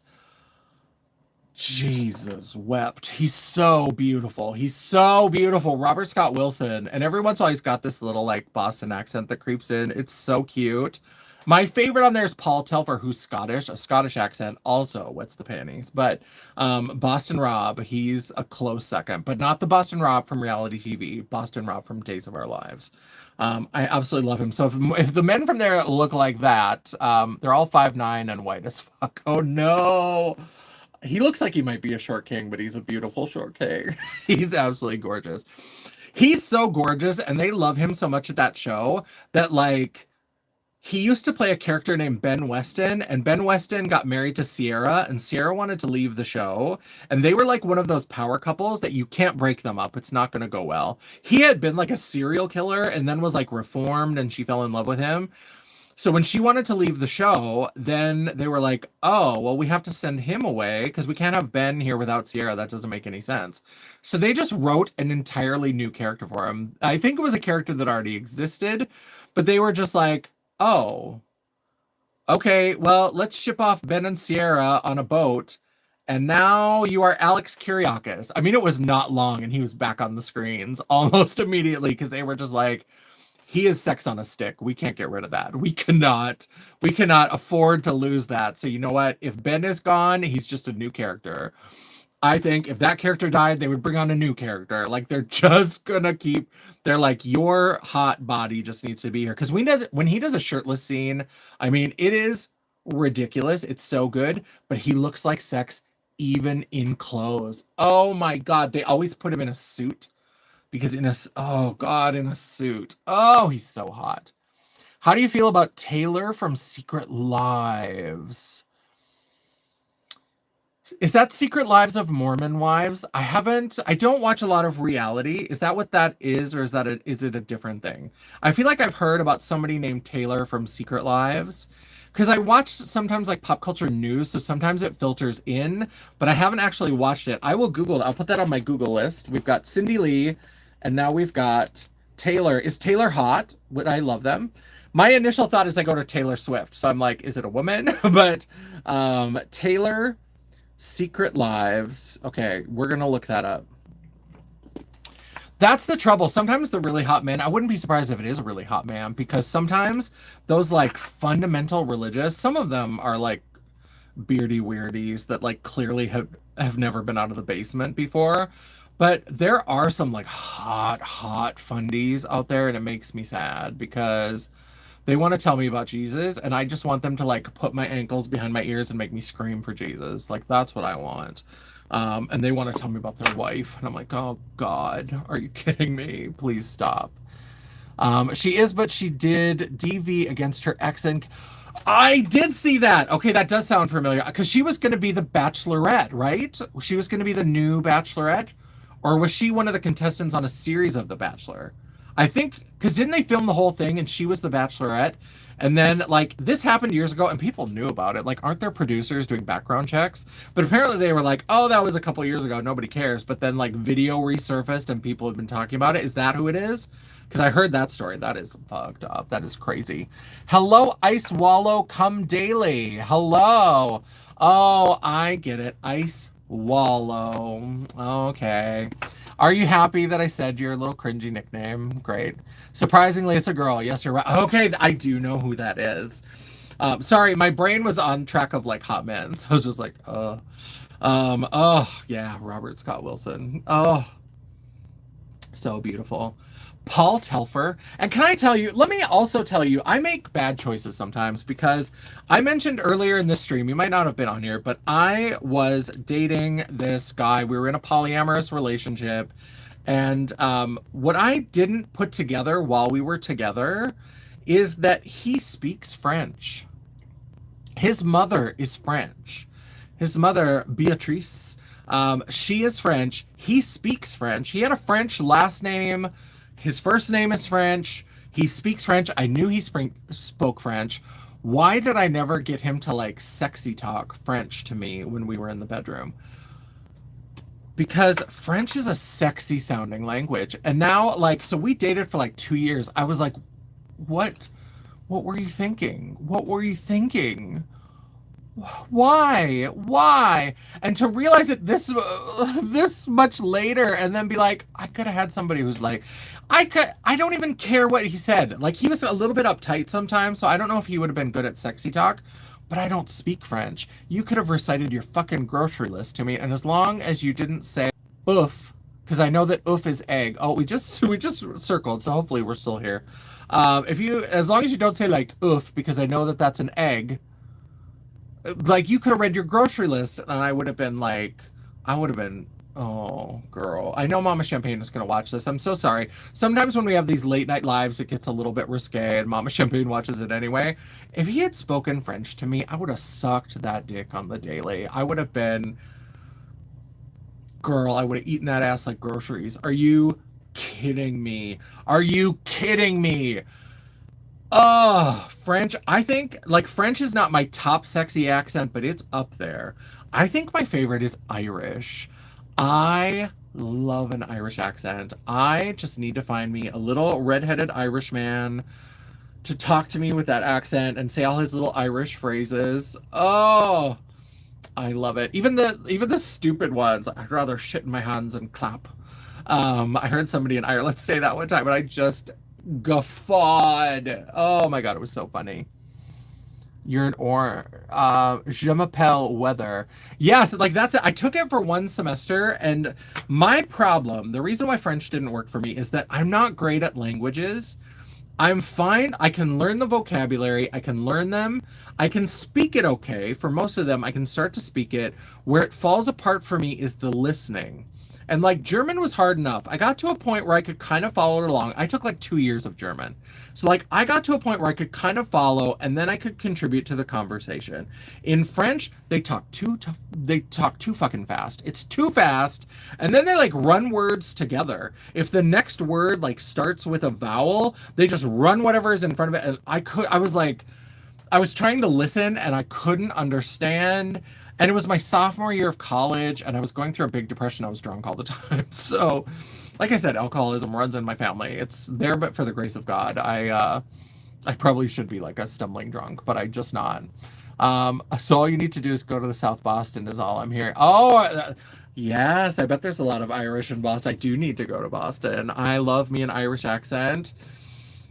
I love a Southern drawl. Some of them, Southern. It's kind of like how I love an English accent, but it depends on which part. Because if you, I watch some British television, and there's lots of little areas, and the accent changes a lot.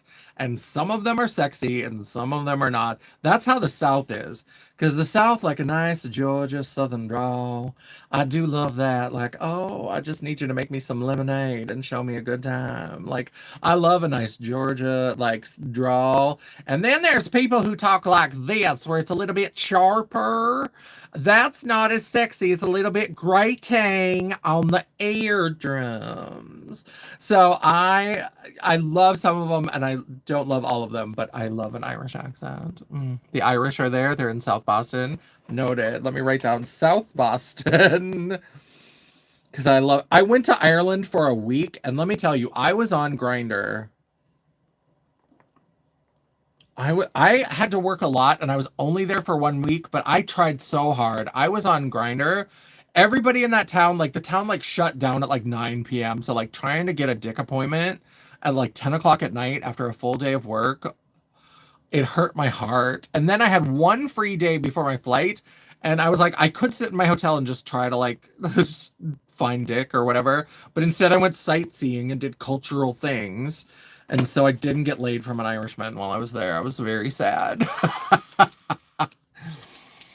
South Boston is Irish, North Boston is Italian. Ooh, I like that. And they hate each other. I've heard that. I've heard that there's like historical conflicts. All right, we are almost at 2 hours. I am out of beverage, and I'm starting to get a little bit froggy. At some point, I do need to wash this off. Anjali, you have been an absolute pleasure to meet. I'm so glad that you stopped in. I'm so glad that you stuck around. I do lives fairly often during the week. I hope I see you again. You have been lovely. It has been so great chatting with you. All the other people who came in and chatted, Dawn, Grace, all the usual people that stopped in. Joe was here for a while. Mama Champagne will probably watch this on the replay. Dion will probably watch it on the replay. Jen will probably watch it on the replay. All of our usual people, I love and appreciate all of you, but the new people who come in, I sometimes have a good time. You're also EP. I love that. It was so nice to meet you. Thanks for coming in, and I hope to see you again. And let's see if I remember my outro. Okay, my outro. Don't forget, if you were here live in the chat, don't forget to circle back around when this becomes a video. Leave a comment. Help me feed the beast. Help me feed that algorithm. While you are down there leaving me that comment, don't forget to give me that thumbs up to tell me that you appreciated the live. Or if you're one of those hateful people that came in and just said mean things, feel free to stop back around and give me that thumbs down if you haven't already, because you know what? It's all engagement. The algorithm isn't a picky bitch, and neither am I. And while you're down there, don't forget to hit that subscribe button. Stick around, hit the bell icon so you'll be notified every time I do an upload.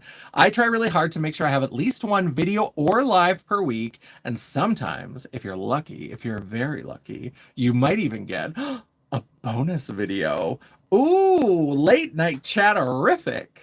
If you'd like to chat, banter, or commiserate between uploads, all of my social media will be linked down in the description box below, including a link to my website. Just pretend it's there. In a video, it appears on screen. The World of Champagne at janessaj.com. Thank you so much for watching. What is this NGA doing? I know what you mean by that. And the way you wrote that, I wouldn't be surprised if you're a white person. You need to get it together. I don't know what's wrong with you. Oh my God, what the fuck is that? It's a drag queen, and she's fabulous, but she's tired and she's getting ready to go to bed. So all these people who come in, yeah, sometimes at the end, it's like YouTube knows that I'm trying to wrap it up, so they send me a few like dirtbags right at the end. But you know what? Every comment is engagement. It's all gonna feed the algorithm. It's all gonna push me to more people. So thank you. Thank you, Gordon. Thank you, Azumi. When you leave a comment, that is engagement, and it pushes my content to more people. Rex Essalot, soup, bro. I think you meant sup, bro. But I do like soup. Maybe tomorrow I'll go to Olive Garden and get some soup. That sounds good. I am white, social construct, but okay. How did you know? Because somebody who comes on to just somebody they don't know who's also a white person and uses a like shrunk down version of the N-word, you're so basic. You're so basic, Gordon. That's how I know. It's because of that. Don't engagement bait. Come on, man. It is engagement. That's the thing is people want to come on and be like, I don't know why I'm watching this. And I'm like, I don't know either. But every time you comment, that is engagement. And it tells YouTube like, oh, push it out to more, push it out to more. I'm trying to warn people. It's not engagement bait. It's me saying, if you don't like what I'm doing, why are you commenting? Because when you comment, that's just a fact. It is engagement. And YouTube will say, oh, more people are commenting. This is a hot live. We should push it out to more people. So you are actually helping me. You are actually assisting me. So thank you, Gordon. Oh, potato leek soup. I love potato leek soup. There's this like Polish dill pickle soup that is perfection. And I know it's basic and I know that it's like Italians would be scandalized, but I love the soup at Olive Garden, the zuppa Toscana and the fagioli. Both really, really good. They're so good. I love it. So maybe I will get me some soup tomorrow. Soup bro. Rex, maybe I'll get me some soup because that sounds good. I'm gonna go home. I'm so hungry, and it's like, what time is it even? 2:36 in the morning. Well, I'm going to film a couple more TikToks and then I'm going to go to bed. We're going to wrap this up. Try to put content over bait. All publicity is not good publicity. Trust me, honey. Trust me, honey. Every time I do one of these lives and I engagement bait, I get more subscribers. So if you people would not come in and fight with me and say stupid things, I wouldn't have engagement to bait people with. So thank you for pushing it out to more people. Yes, leeks are so underrated. Yes. Oh, braised leeks. I haven't tried that. All right. So I've given you the outro. I'm tired of fighting with Gordon. I read a book, Gordon. I don't know what to tell you. I get some interaction that's not your mom or your hand. So I hope everybody's having a lovely night. I'm going to go. And until I see you again, bye. And now the awkward shutting down of the stream because I have to try to turn it off with nails.